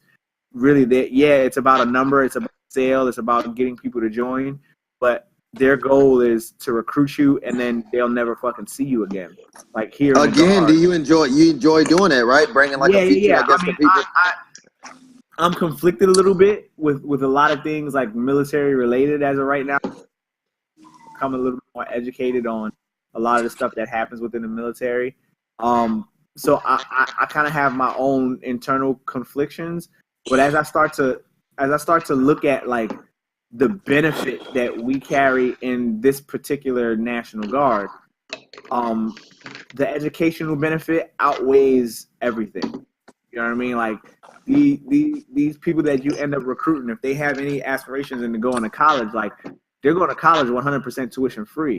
Now, aside from all the bullshit that you deal with coming into the military and being a service member and you know, deployments and life and death and, you know, dealing with the bullshit, like that educational benefit that you carry with going to any college that you wanted to with the tuition waive, like if you decide to come into the National Guard, like you can really devote all of your time to your studies, and all you have to do is that little 1 week in a month, that 2 weeks out of the summer, and that's it. You know what I mean? Coming to work and putting your Army camis on. You know what I mean?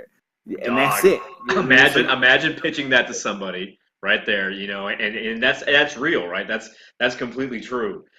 But just imagine being the person, the 18-year-old kid who signs up for the National Guard, and then, you know, like the next month, some horrible thing, like some fucking crazy virus breaks out wherever the fuck they're at, and they're the unlucky motherfucker who's got to like be part of quarantining a city of like infected people, and it's got to like do some crazy shit. And that's why the honesty part for me is like extremely important, man, because like when I came in, like I said, when I came in the Marine Corps, like I thought I was gonna be a fucking tanker. Like I knew I was gonna be a tanker, but I got left with these old ass fucking tracks that ain't been updated since like 1980 fucking something. Dude, you know what I mean? So I was fucking pissed, right? So when I said I was gonna do recruiting, it was very important that, yo, any questions that you have to ask me, and I still do it today. I did it at work today. Like any questions that you have to ask me, fucking ask away. You know what I mean? And I will tell you the honest to God truth. If you want to ask me about my opinion about this shit, I will give you the honest to God truth. If you want to ask me how, like, I'm not gonna fucking sugarcoat anything. Like I'm gonna tell you the honest to God truth about everything. Preach. So that I don't have that on my conscience. Like when it's time for the zombie apocalypse, That's what matters, right? And start fucking killing motherfuckers or whatever the case may be. You got to quarantine the city. Like you know that this is something that you were fully aware of, and this is some shit that could have potentially happened. You know what's like ironic? But you know what's ironic? You bring up the zombie apocalypse and like you getting fucked by your recruiter, but you got one of the best jobs. You got one of the best jobs. I got fucked too, but you got what? Brandon, dog. No, keep going, though. Y'all wild, man. Y'all fucking wild. We got lied to by a recruiter, but we are getting the most badass job for fucking zombie slaying. You know what I'm saying? Because I'll take a job. Zombie slaying. I'm just saying. It would be crazy though. If that shit happens, you couldn't be mad at your recruiter. Fred, right? like Because I'm not you gonna got a lie, track. yeah. Because you got a track now. You can just run them bitches over. Yeah. dog. But like that goes back to what you were talking about earlier, dude. When you were talking about like guys missing it and shit like that. Like there's definitely a part of me that craves fucking that shit, man. There's definitely a side of me that wants to go fucking fight, man. That wants to go do that shit. I mean, yeah, Like, but like there's definitely, but I mean, I wouldn't say that's a good thing. It's not like, but it's definitely a desire to go fight. You know what I man, mean? Like when you got to the battalion, I mean, all of us had it. Like when you were like, "Fuck, you remember that?" When you still hadn't gone to combat yet, and you were like, "Fuck yeah, I yeah, want to fucking be like those guys." You know what I mean? yeah, The same thing for me, dog. Like I wanted to fucking be like all those badass dudes. I wanted to go to the fucking battle, you know, and yeah, experience all that shit. So I and still, man, like. I still fucking get that feeling, you know, when I'm around active duty guys. I'm like, fuck, dude. I feel so like it's hard for me to justify. It's not because my kid's the most important thing in my life, but that doesn't take away like just feeling, um, very. I mean, I don't want to say inadequate, but it's you feel I don't know undedicated. You know, when you're just still around people still in the fight. You know what I mean? yeah. And I definitely feel the other side. In because as far as like, okay, so as far as me filling out a resume once I got out, everything that I've been trained is fucking guns and tactics. I have nothing. I mean, I can pepper it up and make it look good on my resume, like leadership and all of that. But like, as far as what I have in training, I can't apply that shit. I can only apply that shit if we're like, if we're operating. So you can word it. You can word it fucking pretty no, good, no, man. yeah. I have, but still though, like, I'll write the fuck out of your resume. I'll tell you that. no, Right no, now. I have it. And here's the thing, Fred. Here's No, the I have thing. it done. Here's the I thing, have it though. done. You have so many skills that you did. You have everything that any Yeah, company yeah, looks for. You do. yeah. You know. I know I do. Saying like, as far as like hands on, it's only been tactics and weapons and like how to drive a fucking track, which is Panther lefts and shit. Like, So are you talking about like certified skills, like yeah, like skills that I can fall back on no matter what. You know what I'm Translatable saying? into civilian life. Yeah. So I mean, I yeah. definitely I know how to like transfer resume, lingo, but what I'm trying to get to is like there's always going to be that itch, like whether it's fucking voluntary or involuntary. For me, it's involuntary. Like when I see war movies and I see them doing and shit, I'm like, they're fucking doing it wrong. I wish I was there, Oh fucking, God. you know what I'm saying? So like, I definitely would I voluntarily go back to combat if the cons outweigh the pros, and obviously for like family and other things. Now, if the pros outweigh the cons. If the cons outweigh the pros, then like fuck that. That's all I'm saying. Yeah. Like and You're like, hey. it gets to that point. With every war we fought, it's gotten to that point. Sometime in that war, it's like, all right, like, like let's like pull out, regroup. We're losing too many fucking people, or like we're doing this wrong. Or, there's too many casualties in this area. It's like spend that extra fucking thousands of dollars and give them this type of equipment when we know we can. We rather fucking place that. Just there's all type of fucking variables. Yeah. But for me, but hold on, finishing. But for me, I'm just saying it becomes a niche more than like me like always saying I'll jump back into it whenever. I'm just saying I feel both sides, but I'd rather be on. I'm more towards the side where like you live in this. If it's not like fucking if it's not almost like I really need to do that. If I haven't had that thought come across like, damn, I really need to do that, and it's like a strong feeling, then I'm fuck that. Yeah, only when it arrives at my doorstep. I thought I had that itch. Like I know I'm scratching my back right now. But I thought I had that fucking itch right when I first got in. Did you not think we knew you were doing that?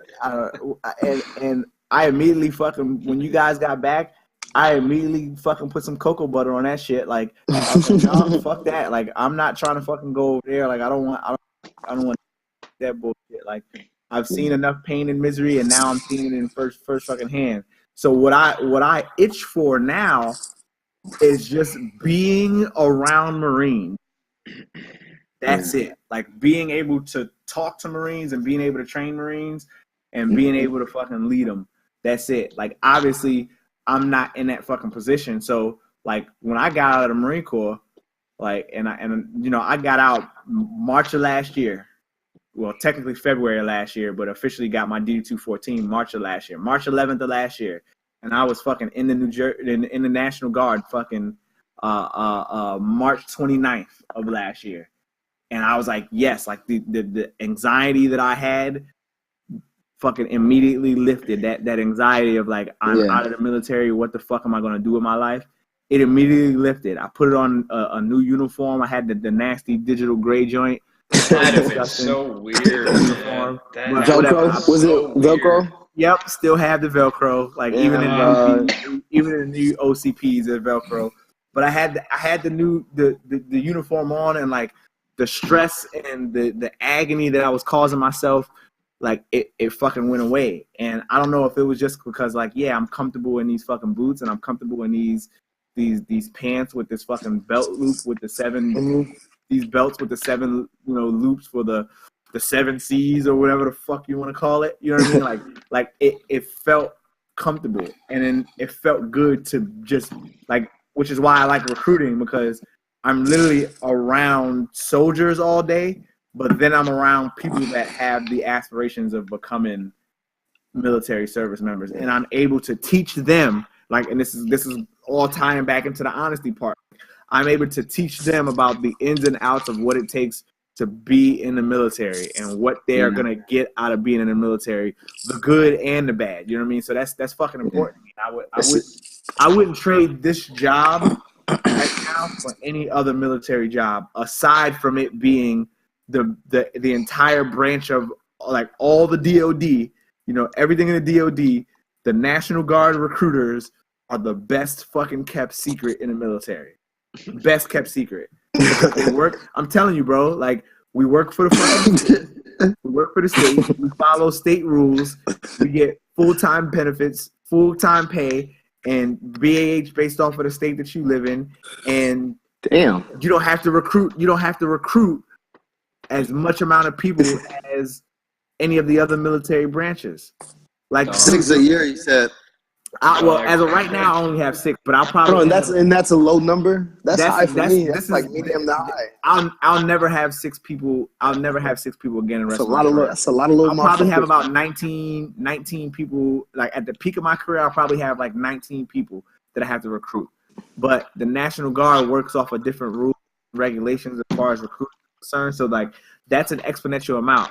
But if you look at the other military branches, like, bro, the Marine recruiter. This motherfucker has to put in 26 people.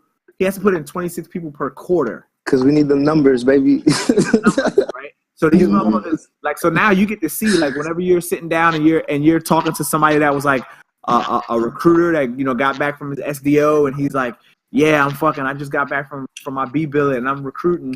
I was recruiting and I fucking hated it. That's why they fucking hate it, is because those dudes get ran through ragged for 3 years. And then they get pushed back into the fleet. Half of them already didn't want to. Recruiting, your numbers depend on the population of your fucking city. Correct. And the population of this area I'm at, this got to put in 26 people a quarter. Well, he's got to have 26 leads. So black guys that talk to a quarter. That's fucking insane. If I had to put in 26 people a quarter, I would never see my wife. No, when you were talking about like best kept secret, man, like Sarah knows a guy who's a cook in the Navy, who's a cook for like the vice president, and that bitch, you can't even say that motherfucker's in the military, Is it the vice president, babe? Yeah. Like that motherfucker doesn't even, and like the motherfuckers who operate on Air Force One and shit, dude. There's people in the military who exist around fucking positions of shit that like have you ever met dudes on MSG that have been to like fucking duty stations that were just skate as fuck and nothing ever happened and their fucking duty houses were just fucking banging, Africa. Yeah, man, and all they fucking did was, stand duty, get drunk at casinos and bang hookers and shit. You know, like, like that Marine Corps shit, dude. I knew dudes who fucking did that Marine Corps shit that your recruiter tells you about, man. Like it wasn't all just fucking fairy tales. Like, you know, you go and do certain shit when you know, that shit does happen. You know, that shit is out there, man. You know, like you said, Fred. Like was the Senegalese fucking embassy house you met? They had the fucking tortoises just the walking big ass, around. whichever I think they were the biggest fucking tortoises. Not those in particular, that breed, you know. These motherfuckers had giant like in the embassy house, in their courtyard. They had a fucking courtyard by a pool, and it was all fucking, you know, high walls and palm trees and shit. And it had giant motherfucking tortoises, like it's ancient Egypt or some shit, just walking around their fucking, you know, they had a mansion, man. You know, they had like a fucking huge bar. Everything was like stone and tile. It was crazy, right? Shit. That was pretty dope. Like I said the Marine Corps in general and in the military, man, it's like it was you really think about it, man, it was not too difficult at all, in the sense of like you always had somebody who, if you need to take care of some shit, they could cover for you, or you could hit up somebody. As long as you know what I'm saying, you were smart about how you did it and shit like that, you can fucking make shit happen. Like skating? You mean you can skate? Like, he's talking like a fucking scumbag right now. Scumbag compared to the real world. If you hit your boss up like, hey, you know, I got this appointment on Main Side. It's just gonna last like after lunch. Do you realize like the topic you're getting into is all this shit that we got away with? You know, like the Marine Corps is all fucking blah blah blah, all this great shit. But the stuff that we fucking also did as Marines on fucking libo and dumb shit and in combat, like yeah. Like, holy shit, bro. Like, you're right. We were some shit bags, bro. Like, for real. Yeah, man. It got paid. It's like, I wouldn't even, using that term, I wouldn't even use it as like we were like exploiters. We were like exploiters for the Marine Corps, you know? Like, I feel like you have these fucking little fucking, what we used to call it? The ass kisses and shit, whatever. They're the ones that, like, they didn't take any fucking, like, I mean, I don't necessarily think it's always bad to take chances, man. You know, like, I don't know. Fuck. It's like we're Brandon fucking me and Brandon mates, and that motherfucker came in like we was getting ready to do closet inspection. I'm about to break it up. Yeah, this motherfucker just came in like so we lived in the same barracks room, right? Like on remember when Delta switched over to Charlie side? We was on the second floor on the room all right, and Brandon fucking mind you, I'm supposed to be setting an example for like shit. Yeah, I'm so excited for this. I'm so excited. I'm a salt corporal with like that. Like, keep going there. Yeah. Make this story good, Ty. Make it good. This motherfucker. So everyone's like outside screaming like, "Hey, hurry up, get ready to get outside," blah blah. Right. So I'm like, all right, cool. Like between I want to say the two senior corporals in the platoon was Brandon and then me right under him. You know what I mean? Like, obviously, Brandon had, like, so much more time with being a fucking but, like, we were the two senior ones. So, like, oh, no, and Blackman's ass. Yeah. Right? We're not going to get into him. But anyway, so I just remember, like, I'm getting dressed. I'm, like, fucking my alphas on. And then Brandon comes in. Like, my door was open. Brandon comes in. He's not fucking dressed. None of his shit's ironed. Like he's like, yo, can you help me? I'm looking at him like, nigga, help you with what? Like, what the fuck are you talking about? With the labels, yeah, put the labels. Like, and I wrote the labels again. I wrote the label. I didn't have the stamp. He's like, can you iron these labels onto my uniforms, right? Right? Brandon, is asking this of you. So look, so I'm like, are you fucking kidding me right now? He goes, yeah, man. Like, I have. Really, it was just he was out fucking drinking. He didn't sleep or whatever. So he just shows up. He pulls the fucking strip out, like the long iron-on strip, right? And I'm thinking, like, okay, like this nigga's stamped on. He pulls the fucking strip out, he lays it on the iron board, and he starts writing his name, B. Noel, on it. Like, and I'm looking at this motherfucker like, are you fucking kidding me right now? And he, like, with the straightest face, he's like what? And I'm like, are you kidding me? Like, you didn't put your name on that shit? He goes, I could just write this shit in, right? I said, where's your stamp kit? I'm like, where's your stamp kit at? He was like, I ain't got a stamp kit. Do you got one? I'm like, dog, we don't got enough time for that. He goes, you got scissors? Luckily I had the little stupid scissors or whatever. So here I am. I cut up his stuff, or whatever. Or he cut it up, and I got the iron on, and I'm ironing his shit on. Fucking Staff's on, right? He sees me in full alphas, and he's looking at Brandon. I'm in my boxes. Like, he goes, are you fucking kidding me right now? And I'm like, I just look at Staff Sergeant, like, I didn't say shit to him. I didn't say a goddamn word. He goes, I'm going to come back in here in about 15 minutes. And this shit better be right, all right? So for the whole time, I'm ironing his fucking uniform, like, trying to get his shit fucking prepped and ready. He's fucking, like, starting to get dressed. And by the time we walk outside, the whole entire company was outside on the company lawn, like, already in formation. Just looking up at you, we're fucked, bro. We just went right back in the room, shut the door. They did the whole formation without us. And then once the formation, like, nobody knew we were gone. They didn't. Yeah, nobody knew we were gone. Mind you, most senior corporal in the platoon, the one right behind him. Nobody knew we were fucking gone. So after that, once they fucking called everybody out, and cleared the formation or whatever, dismissed the formation and shit, like, everybody started going back to their rooms, and we popped out. It was like, man, y'all got to start. Like, we was like turds. Like, yo, y'all need to fix yourselves. Like, this is fucked up. Like, y'all motherfuckers are fucked up. Like, we had to play the stupid ass fucking corporal rule. You know what I mean? Yeah. After I did all this shit, we out there talking.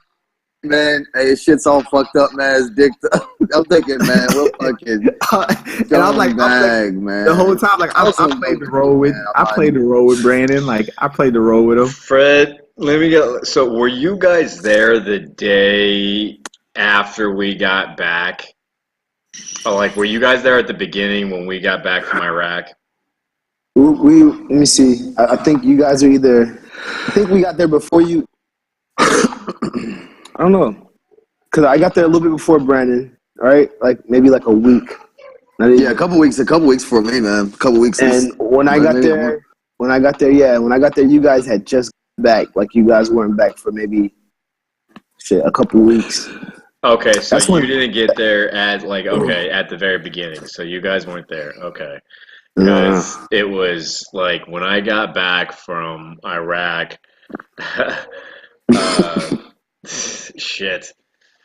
I don't know. When I got back from Iraq that second time, man, my second deployment, that was when my fucking wife left me, like, the day we got back, and I was going through my fucking divorce and all that shit, dog. Like, and you want to talk about funny shit, dude. Like, I showed up completely motherfucking still blackout shit-faced drunk somehow into formation that morning. Like, my buddy, who was funny, who happened to be the best friend who was sleeping with my wife when I was deployed, he was driving me to work. Damn, bro. His name, anyway, I was just fucking wrecked. And the very first formation, like, we had safety fucking stand downs and shit. And they had me, like, I was yelling at motherfucking first sergeants and fucking, motherfucking officers and shit. Like, I didn't give a fuck. And they had me in formation and at the fucking stand down, like, and I was just screaming stupid shit. And everyone, God bless you. And they were trying. I kept on and finally they had to just take me out. And our company first sergeant had much the same experience that I did, and he was able to kind of fucking talk me down. But I don't. That was all pieced together from people who I got fucking hair right there. What happened there? But anyway, that was fucking pieced together by a fucking bunch of people who, told me about it. Because like I said, I was fucking just so shit-faced. Destroyed inside, back, man. I was so just fucking wrecked. Damn, that's hardcore. I would have killed the motherfucker. I don't know. I would have cut his leg off. Well, it wasn't even that, man. Like, the whole experience was just shitty because it was, like I said, when we got back, throughout the whole deployment, we were fine. We were okay. And then everything was all good. And when we fucking landed back in New Jersey, I called her up and I said, "Hey, babe, I'm back. I'm ready to come." And that's when she told me she was leaving and all this shit. And I was like, I was completely blindsided. I don't know, it was crazy. But when I got back to the company, the big huge homecomings were so fucking awesome. You know how it was. It was this huge fucking big deal, and I was just holy fuck, I was wrecked. And the one guy who was there was my buddy Brady, and he was one of my best friends. And hey, baby, hi, yeah. And he didn't fucking go deploy with us because he had gotten arrested like a couple days before we did for fucking domestic violence.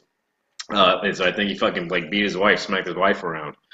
And so he didn't deploy, but I told him to take care of, to check on my wife while I was gone.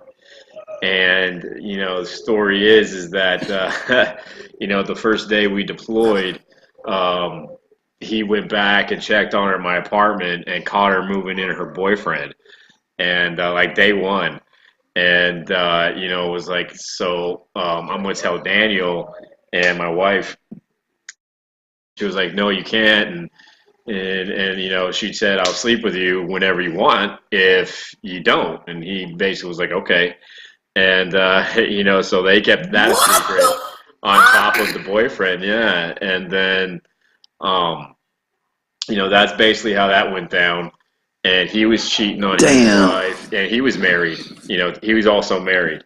And anyway, she cheated on me before. Like the first deployment I went on, she had fucking fooled around on me too. But all this was unbeknownst to me on the second deployment. But that all happened like day one. And anyway, that same best friend, he lived with me and off of me from all my deployment money, all my re-enlistment money, because I re-enlisted in Fallujah. Damn, And, dude. like he lived with me until he got out, and then after he got out is when he told me. But yeah, it was fucking nuts. Fuck. That was Wow. That was some crazy bullshit. Yeah. That's bullshit, bro. It was a mess. It was a total mess, and I like looking back on it because it was such a train wreck, and she had 2 kids from 2 previous men. They were both past marriages. One child from each, both boys, and she was like 8 years older than me.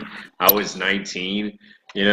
Got married, just fucking, it was crazy. It was a complete fucking toxic relationship, just drinking all the time and, partying and shit and fucking just drama and PTSD and, all that kind of shit, all the drug use, that comes into it and everything like that, especially because she was a fucking waitress and, all the fucking crazy shit that happens, with the waitress community and the waiters community, all the crazy shit that goes on in those social circles, and, it was a crazy time, man. It really was. You know what I mean? But those are one of those experiences. Those are one of those times that you go through that when you're really trying to reflect on your own life and really trying to evaluate the experiences you've had, it really fucking teaches you a lot when you really look back on it, man. All the fucking people and the things they did and why and how you handled it and what you wish you would have done better, looking back on it, like really trying to evaluate, having hindsight, how could I have done this better, much like the military fucking teaches you.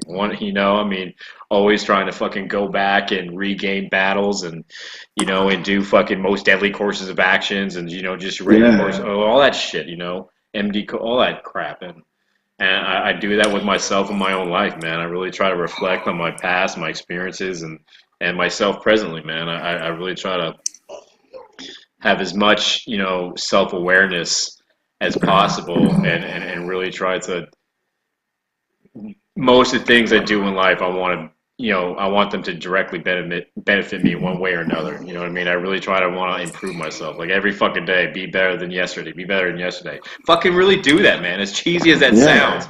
Fucking No, it's people true, go man. like, oh, God, what is it? Well, motherfucker, it's because it's real. It's fucking true.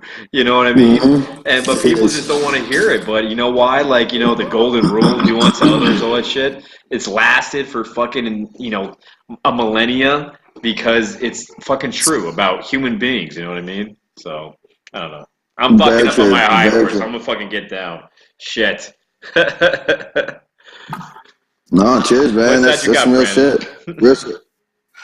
Some kind of peanut butter beer. What is that? What is that? It's let me show you guys. Yeah, those things are fucking good, man. Yeah, it's some kind of I just seen it today. I seen it today when I was going in. I just like ran. That's what he said. That's what I thought. It might not be peanut butter. It's like peanuts made with like peanuts and shit like that. Peanuts made with peanuts. Got it.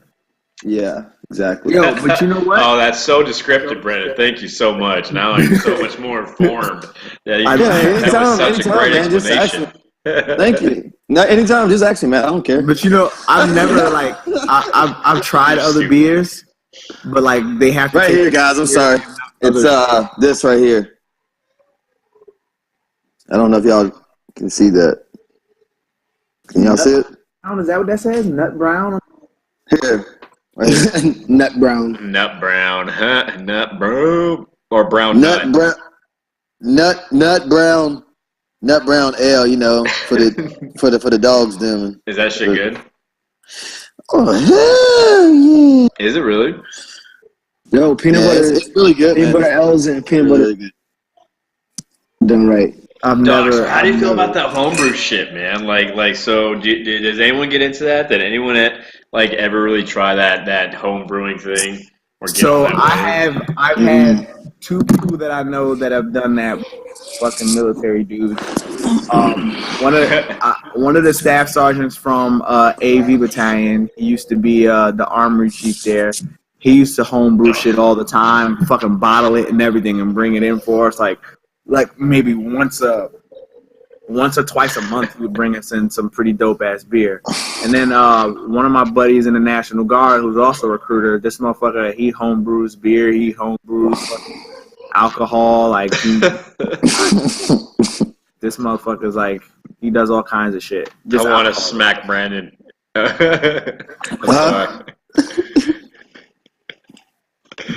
I'm sorry, I didn't mean to interrupt. I just wanted to say that. You had a lick? Was it as a liquor joint you had, Zyro? Nah. He does liquor, he makes liquor and shit. Makes his own shit. Oh yeah, dude. There was a couple of guys in the battalion, man. There was a couple of guys who were experts at fucking making moonshine, dog. The dudes who fucking had stills in their garages and became scientists at that shit. You know what I mean? That's too much shit, bro. West Virginia motherfuckers, those motherfuckers just make alcohol all day. Was that one movie with the motherfuckers from Virginia that was fucking selling alcohol and shit? What was? Oh, Lawless. Lost Boys. Lawless. With Tom Hardy. Yeah, Tom motherfucking Hardy. Fucking movie. Yeah, so that fucking dude, I have a total fucking man crush on that dude. He's pretty fucking gangster, man. Which that one? Dude gangster as shit. He Tom really Hardy. is, man. You see the movie? You see the movie where he played a double? The guy and his he brother? played his twin, Legend, or whatever the fuck it is. Yeah, Legend. That's it. Yeah, that shit's badass. Yeah, and I don't think he's an asshole in real life. And that's one of the things I really hope, and I really don't think he is, and I'm really hoping not, but maybe he is, but Tom Cruise is still like him. Cruise is an asshole. Tom Cruise is a douche, in real life. Really? I enjoy some of his movies, though. I enjoy all of the movies. Well, not all of them, most of them. Y'all remember the movie with Van Damme? With his brother was the evil version, and he was Double Impact? Double Impact? Was it really Double Impact? It was both their brothers. We played himself, and he played his brother, who was the bald-headed dude. That was shit, yeah. Yeah, Double Impact. One of my favorite. I can't think of the name of it, yeah. No, wasn't there a girl too? That was like that was the girl was the one that was dating the good one. Bald dude. Yeah. No. She was dating the bald one first, and then she fell in love with the good one later on. Pretty sure that's fucking hoe. That's what, dude. That movie came out like. What did he have? He had that. He had what? Bloodsport. Bloodsport was so good, dude. Fucking Bolo. Who is that big? What is that big Asian in Bloodsport, man? Bolo. What is his real name? I'm saying Bolo, nigga. Bolo. Like, is he? What else does he play in? He plays in that. He plays nothing in but fight movies. He plays in Bruce Lee Into the Dragon. That dude is that's right. He does Bruce Lee. Bruce Lee's the guy he fucking crushed the. He just. Bolo's like that big. He's the biggest fucking Asian I've seen in a fight movie. Bro. He's a big motherfucker, man. He's always like flexing his fucking pecs. It's like his whole body. Yeah, he was like a chunky fit dude. Like he wasn't like a chiseled ass like 6-pack dude. He was just like a solid. He's like a solid Mexican. Yeah, Rick House, dude. Like Where's kind of like a Where anyway. Like Where. Yeah, Where's a pretty. Where's a little chunky now from what I've seen. Chunky. Yeah. I wouldn't go so far to say where, but we gotta go up there and go hunt with Where, man. Hunt elk and shit. By hand. Dude, are you serious? I don't believe in killing animals. I want to do. So would you be open to fucking do a sweat lodge? What the fuck is that? You don't know what a sweat lodge is? No. Nah, it's like a sweat. Oh, it's where I know. It's kind of like where you get like a bunch of you and your brothers going there. Right? No, it's something like. Keep going. Keep the story. So I don't know specifics.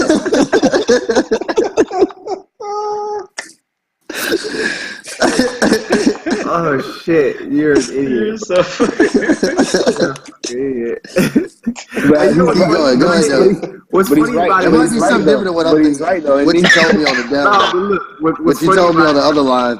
We all knew what he was saying, but he didn't actually say anything fucking gay. He just said that's like when you go in a room.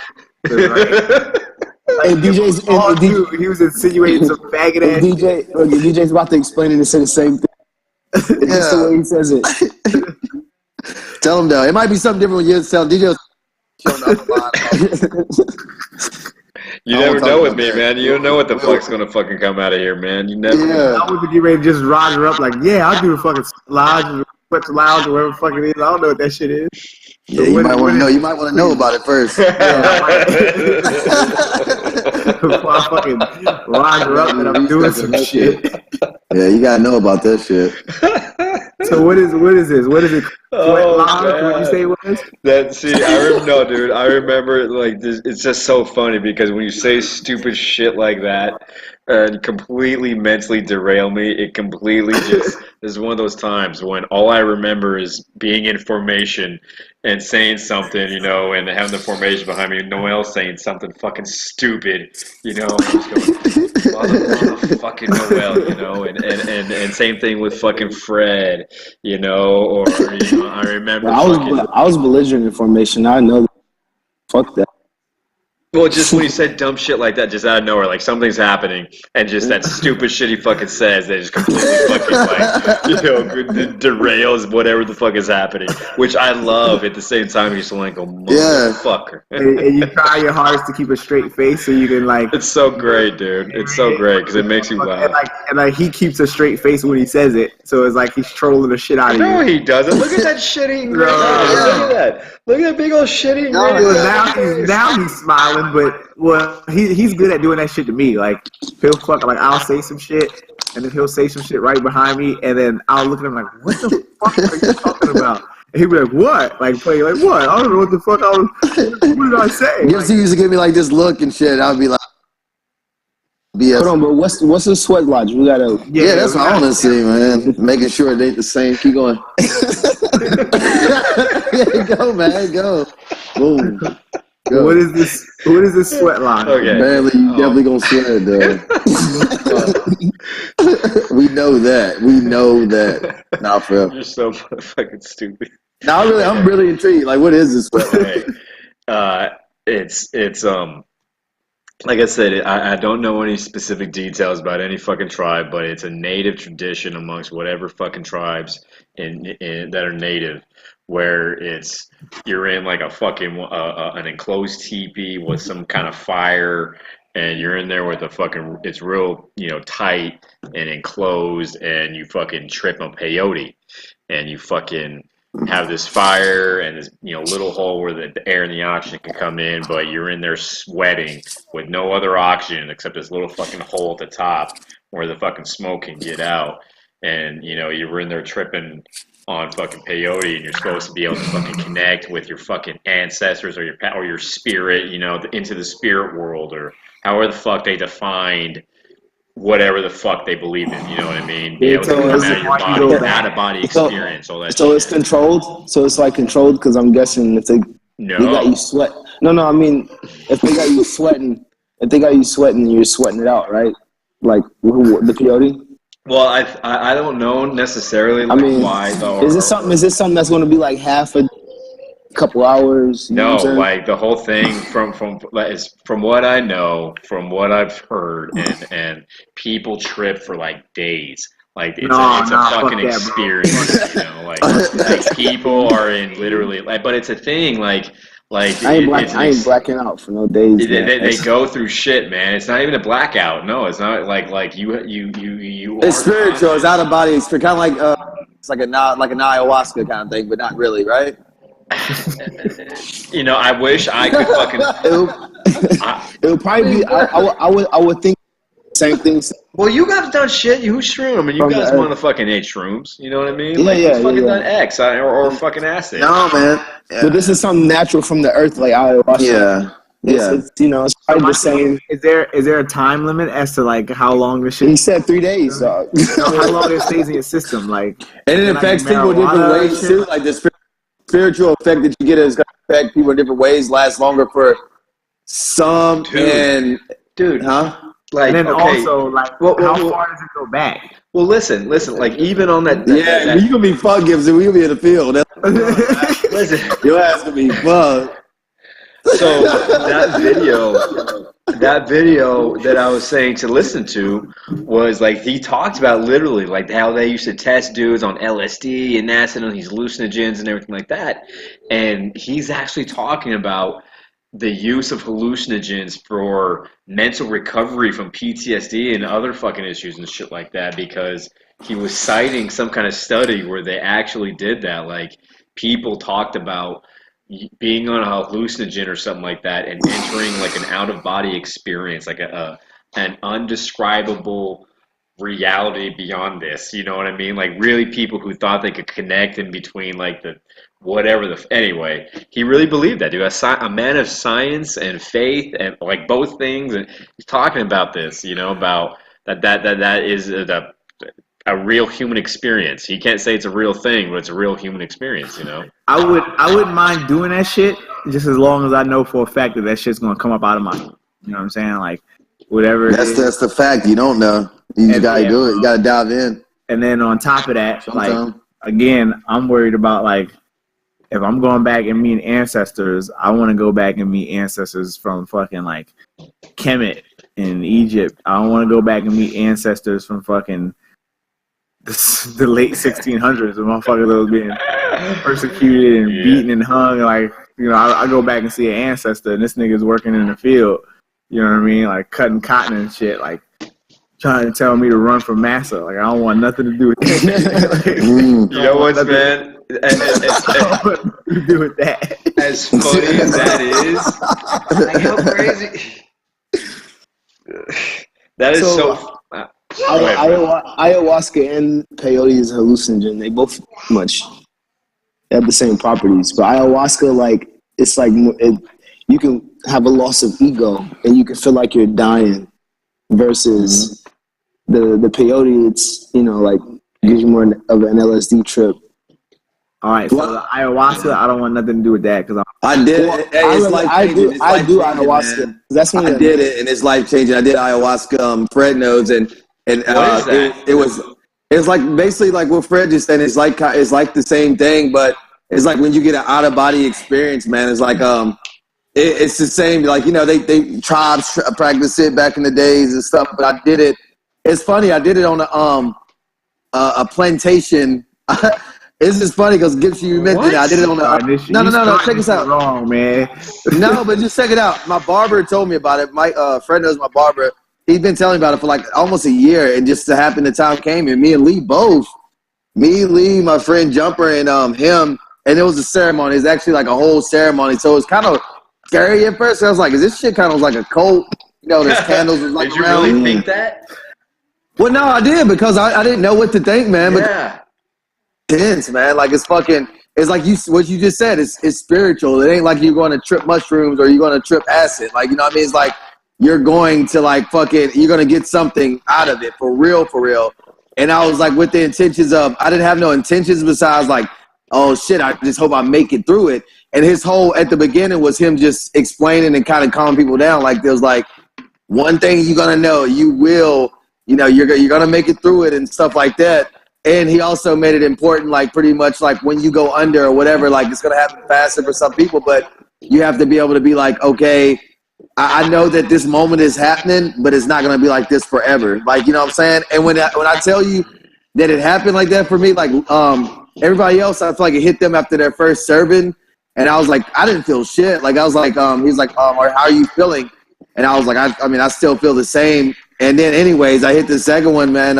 It was like a drink. So it was some scary shit, like some shit that you see on TV where motherfuckers drink some shit. I'm thinking, like, Mike, man, what you got me into? But I took the second serving, man, and I shit you not. That's crazy, dog. I shit you not. It took me to my experience. I told Fred right after, and it's funny, he hit me up that day prior to me doing this shit. He was like, look, man, he's like, you know, just know that I'm there for you. And me and Fred always chop it up like that, but then later on, right before I experienced it, he hit me up again on FaceTime, and we talked. And I'm telling you, when I say an out-of-body experience, like, that's what it was. It took me to pure bliss, happiness, like when you what a person would describe as heaven. It took me, but I didn't see no pearly gate. It just took me to pure bliss, happiness, and it was timeless. And then it took me to complete darkness towards the end of it, and it all it all coincided to like this life-changing experience that is hard to really explain, but afterwards, it was an out-of-body experience. And Lee, she was right beside me, and I started the next day dying, crying, like telling Lee about all this stuff, and she was like, babe, you know that all these things that you thought that it's just like, she's like, it just opened your, I mean, what people would call the third eye, but it's like it made everything come surreal to you that you already knew, and everything that already existed that you're aware of and like you take it for granted. It really brought those things to life, and then it literally fucking changed. Like so you had no idea about the ceremony or the liquid or other shit, and you just showed up and took part in this, and you're drinking the fucking Kool-Aid. It's a barber. I put my trust in the barber that, you know, but I'm just saying, like, it was like, you know, you get there, I'm nervous because, like, it ain't that I didn't know about, like, you know, it was a ceremony. Like, my barber told me about it. He's done it before, like, twice, 2 or 3 times, and he's been telling me about this shit for a year. You know what I'm saying? So we went there. I traveled to, it's somewhere in South Carolina. I can't think exactly where it was. It's about a 5-hour drive. And we ended up, and Gibson was mentioned a plantation. We ended up on an old fucking slave plantation. And fucking, we went there, man. It was a log cabin. It was, what do you call it? Airbnb things or whatever. It was like one of those things. And we went out there, man. An Airbnb. Yeah.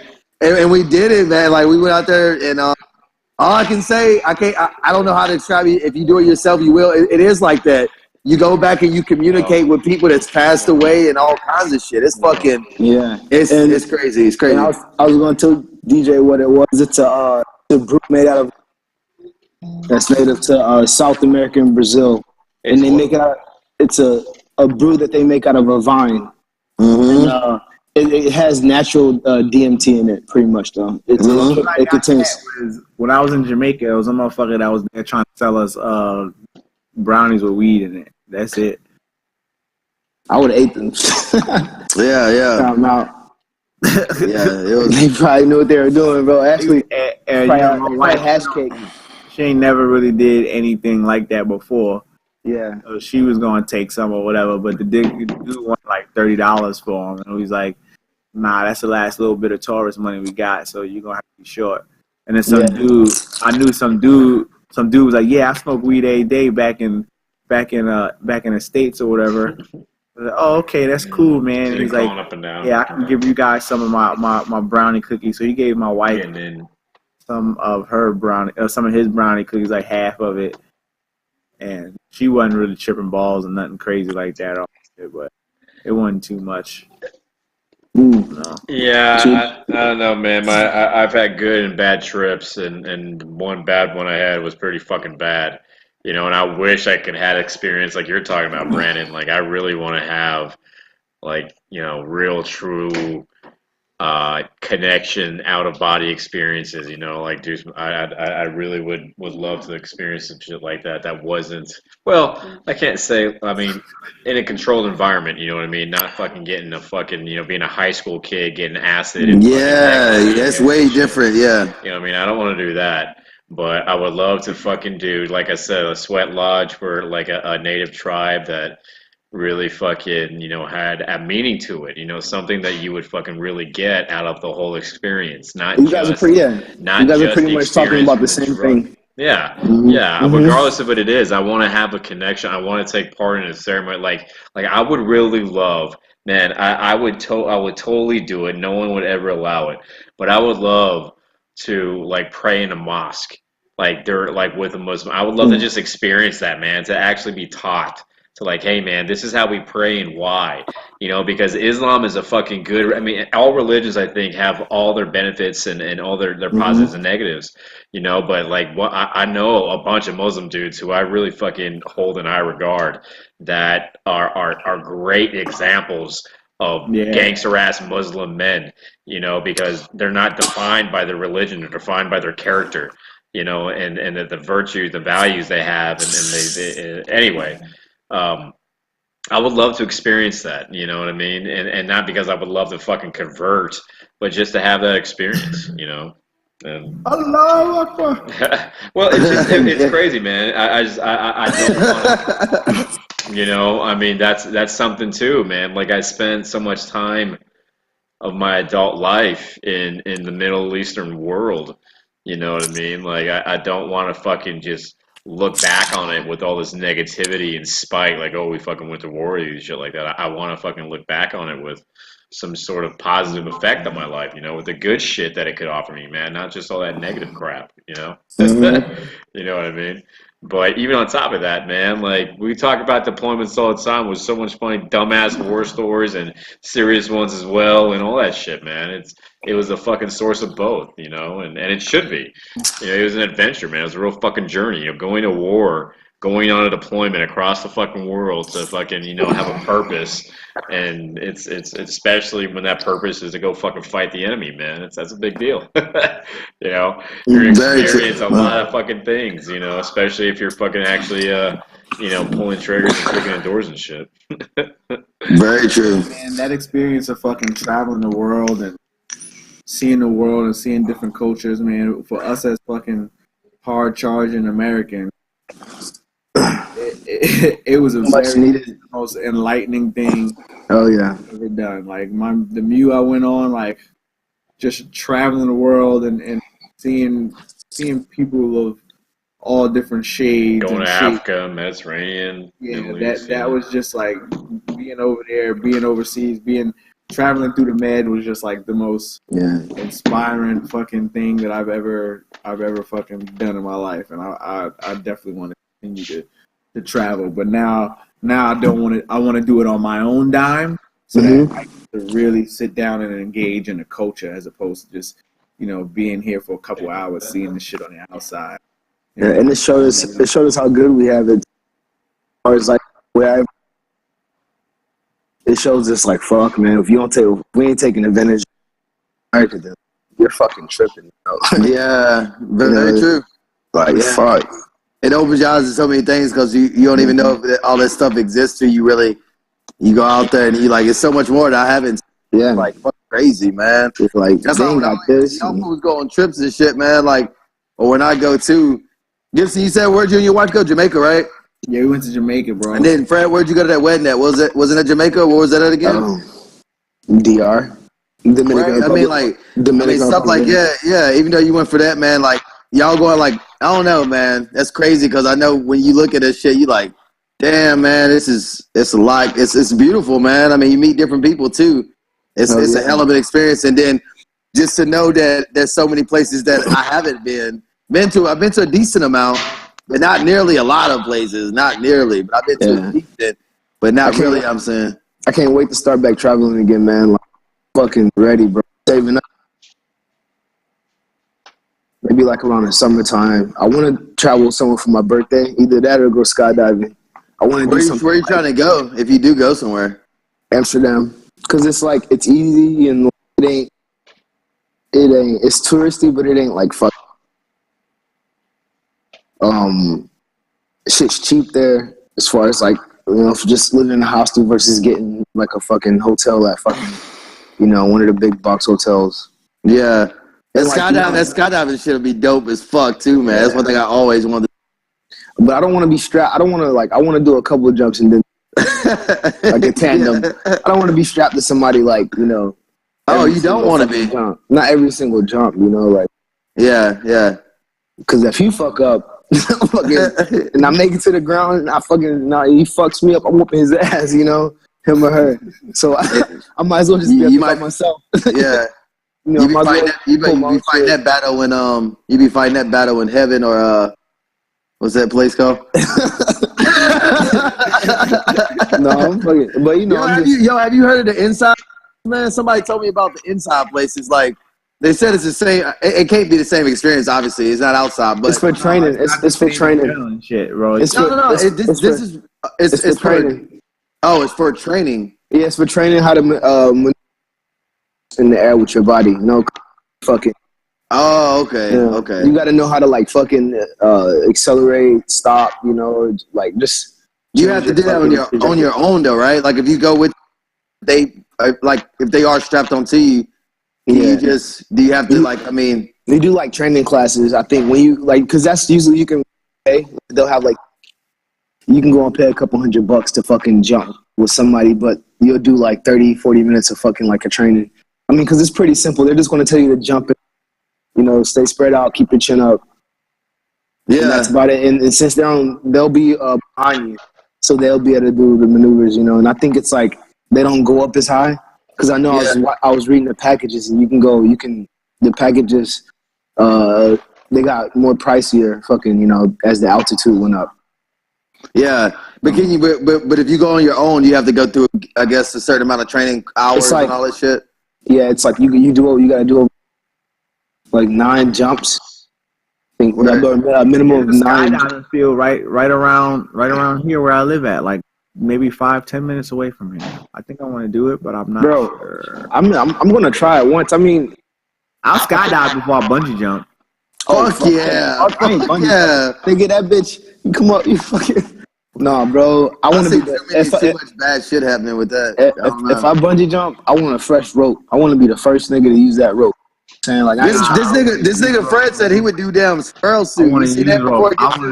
I don't want no fresh rope. I want to use rope. Nah, bro, that use rope, bro. I want to know that, motherfuckers. But you taking chances either way. You might as well. Saying like, I don't know. Are we talking about doing extreme shit? I'm down. I'm fucking stupid. This dude Fred said he would do the squirrel suit. I would. You have a parachute, bro. You have a parachute. Yeah, but I'm saying like you wouldn't do it if you going through rocks and shit like that, like them niggas be doing. Yeah, I did that. Like, I mean, you got to. Hell no. Hell no. I would if I would Here's the thing. I would skydive, and if I loved it enough to pursue that, I definitely would work hard enough to get to that point. But I wouldn't just with the limited. I've never spoken up before. I wouldn't just back to do that because I would fucking die. Fred said, "Fuck training." He said, "I'm just throwing me some of those videos, and I'm gonna go through this motherfucker." Have you seen some of those videos? I know some of them guys fall. They train. They don't fall, nigga. They die. Like they just die. I mean, bro, like shit. I don't know. Shit. They hit trees and they die. Like They're fucking flying too low. I ain't flying that low. I mean, I wouldn't do anything like crazy. The whole flight path was just rocks, and then you had a little patch of green. I would definitely do like, I don't know. I guess I would build up to it, man. You know, but it's something that I would definitely do once. Wait, so hold on. But I wouldn't start off doing that, you know. So if you do that, do you think there's a difference of you fucking flying 150 miles an hour sky and smashing into grass, or if it's different scratch? I can see myself a mountain. I can see myself skydiving in my shoe. I can see myself getting hit. T-bone. I mean, you know, like you ever played that game called? You ever played that game? When you wake up, it's 50-50 all day. You know. No, here's the thing, man. Like, here's the thing. I completely get you, Fred. Like I'm all about doing and having experiences in life worth having.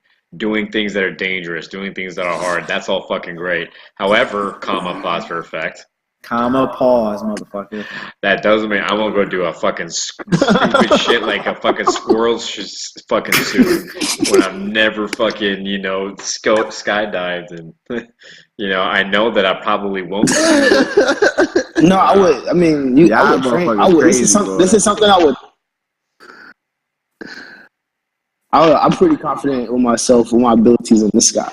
The way Fred said, he's like, if somebody could be at top of the mountain, have a squirrel suit up there, he's gonna go up there. That's what he said. Jump in the squirrel suit rather than climb down. What if I can't climb down? I said without training, Fred. He's like, yeah, man, I'm gonna jump in that bitch and jump. I was like, y'all better send it. If you need me to climb down, y'all better send a bird.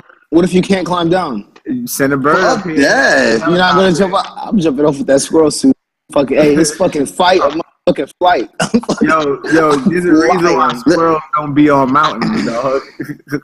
Don't jump off of mountains. Well, here's the thing, but look, the suits work though. I mean, you guys are acting like this. I'm not saying they don't work. They work, and they're getting the technology is getting better and better, and like, guys are like doing like successful 10+ fucking jumps, like. And Fred, what you're talking about, have you seen what they did? Like, so there's two things that they're trying to do, and they've done both.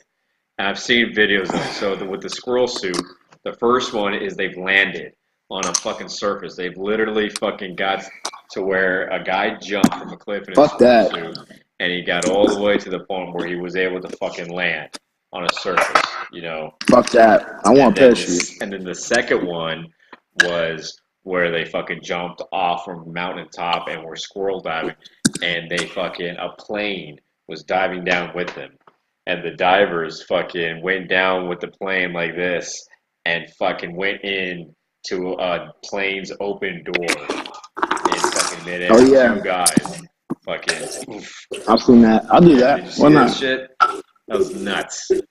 You show me how to do it, I'll do it. I would totally do that if I was at that fucking expertise, because I don't know. You remember fucking Toby? He was really hardcore in that shit, wasn't he? Mm-hmm. We gotta ask him about that. You know what? Let me fucking. Seeing that shit inspires me. When he did that shit, like when I bought the dirt bike, that's when I really into it. I was like, fuck, I like this rush, and I was like, man, this dirt bike track isn't enough. Like, those doubles and singles, this isn't enough. Like, this is like overly fun, bro. Like, I need to find something else to contain, like, the amount of enthusiasm I want to fucking put into doing dangerous shit. You better go to that sweat room. Let go that sweat room. Fucking Brandon, man. You are so stupid. Oh my god. No, man, I dig it, man, because like I would love, like it all goes back to that shit.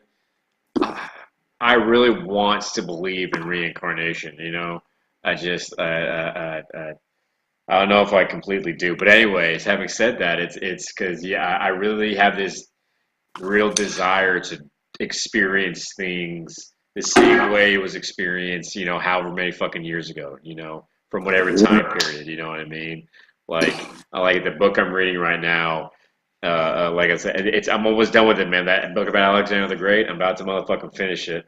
I only got a few fucking chapters left, and I'm hating it because I don't want to be done with it because it's a fucking great book. But talking about charging at the head of like a cavalry, a line of just nothing but fucking horses and men and like, can you imagine what that would fucking be like? You know what I mean?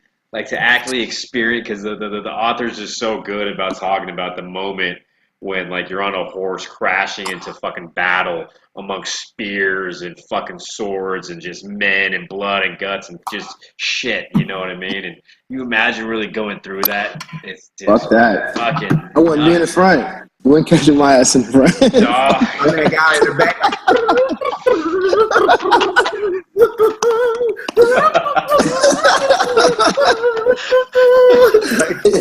Fucking me. Bro, Go ahead, DJ. I will direct you with my music, and you can figure out where the fuck you want to go. You want to put me in the front? I need an elephant. Like, fuck that shit, bro. You ain't about to catch me in person. Because I'm sorry, dog, but I like my music, and I like. I'm trying to at least get like 30 minutes of life, you know. And that's the dumb shit, You know, and that's why I'm so stupid, man. Because I fucking like, you know. no, but you wouldn't be in the front. See, like, but you would be in the battle, but you would be like more like a squad leader or something. You know what I'm saying? Like, you know, I'm trying to fucking delegate this fucking squad, man. You ain't go. If you're in the front line, you were like. I feel like if you're in that front line, you were like the lowest. I'm gonna That is die. the exact opposite, I'm man. gonna die 3 spear Really? throws after Dog. he died.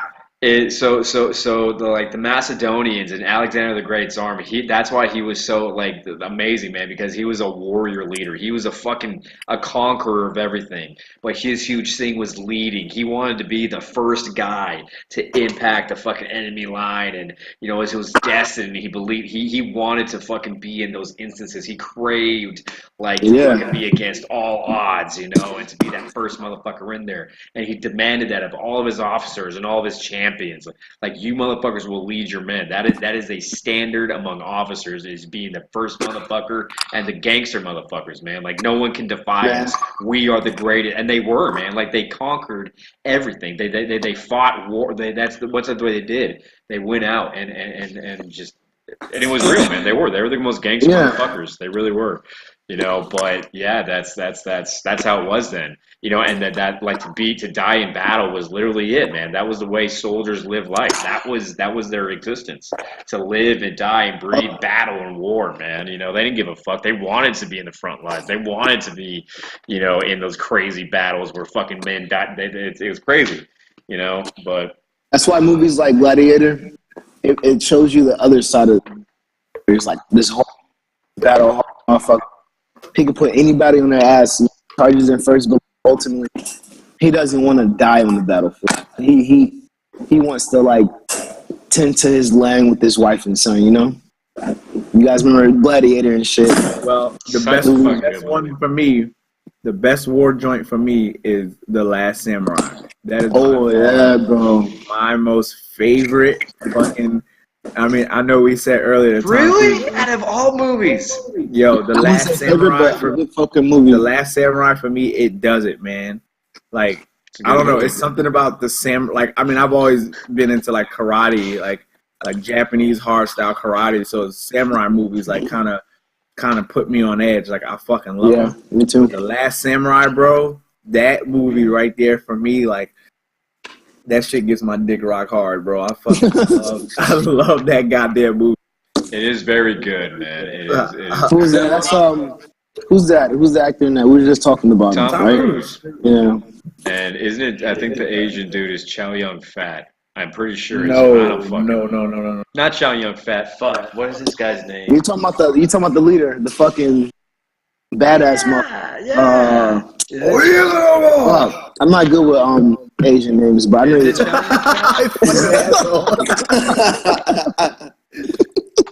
Asian what? Names. I mean, what am I? Shit, bro. Like, I didn't mean with Asian names. Look. Yeah, no.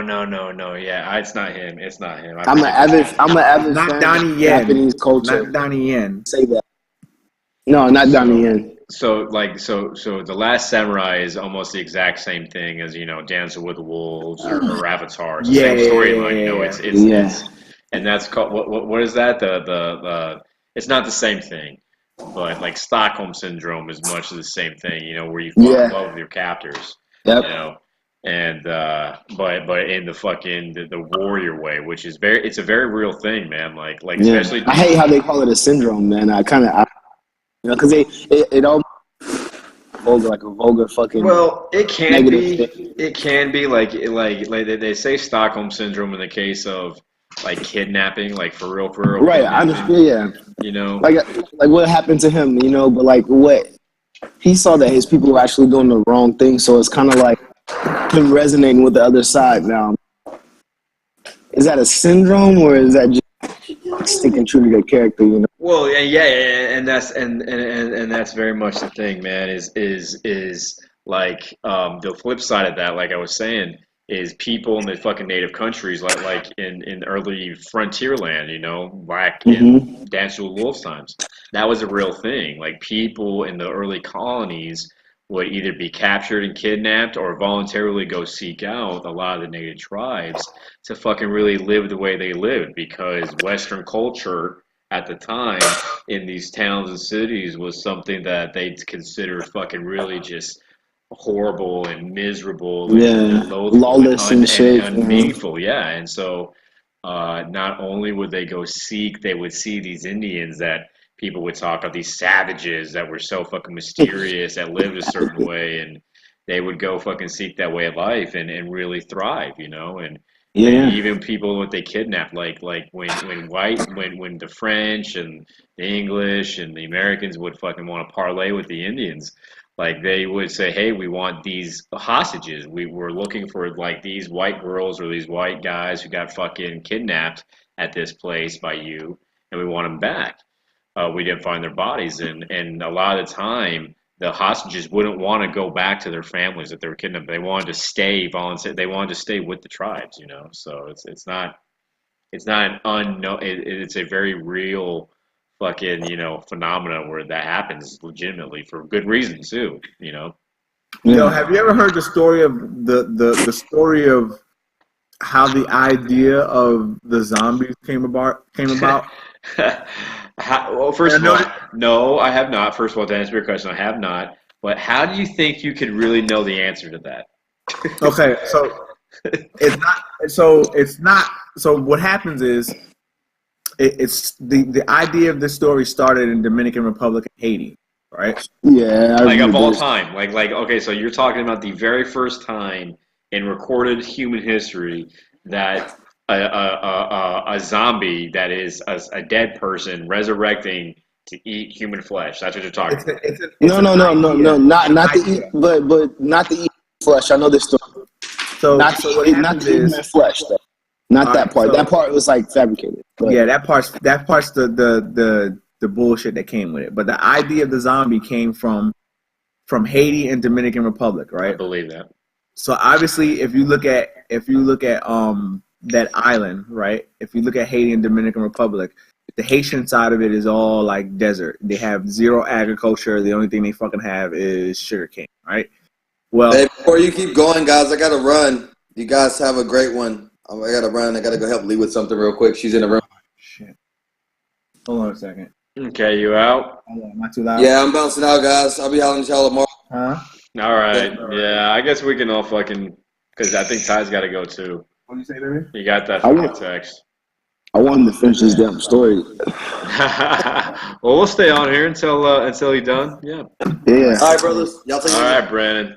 Have a good night, brother. Guys, man. Much love, man. Love you guys, man. Love you. All right, bro. So the way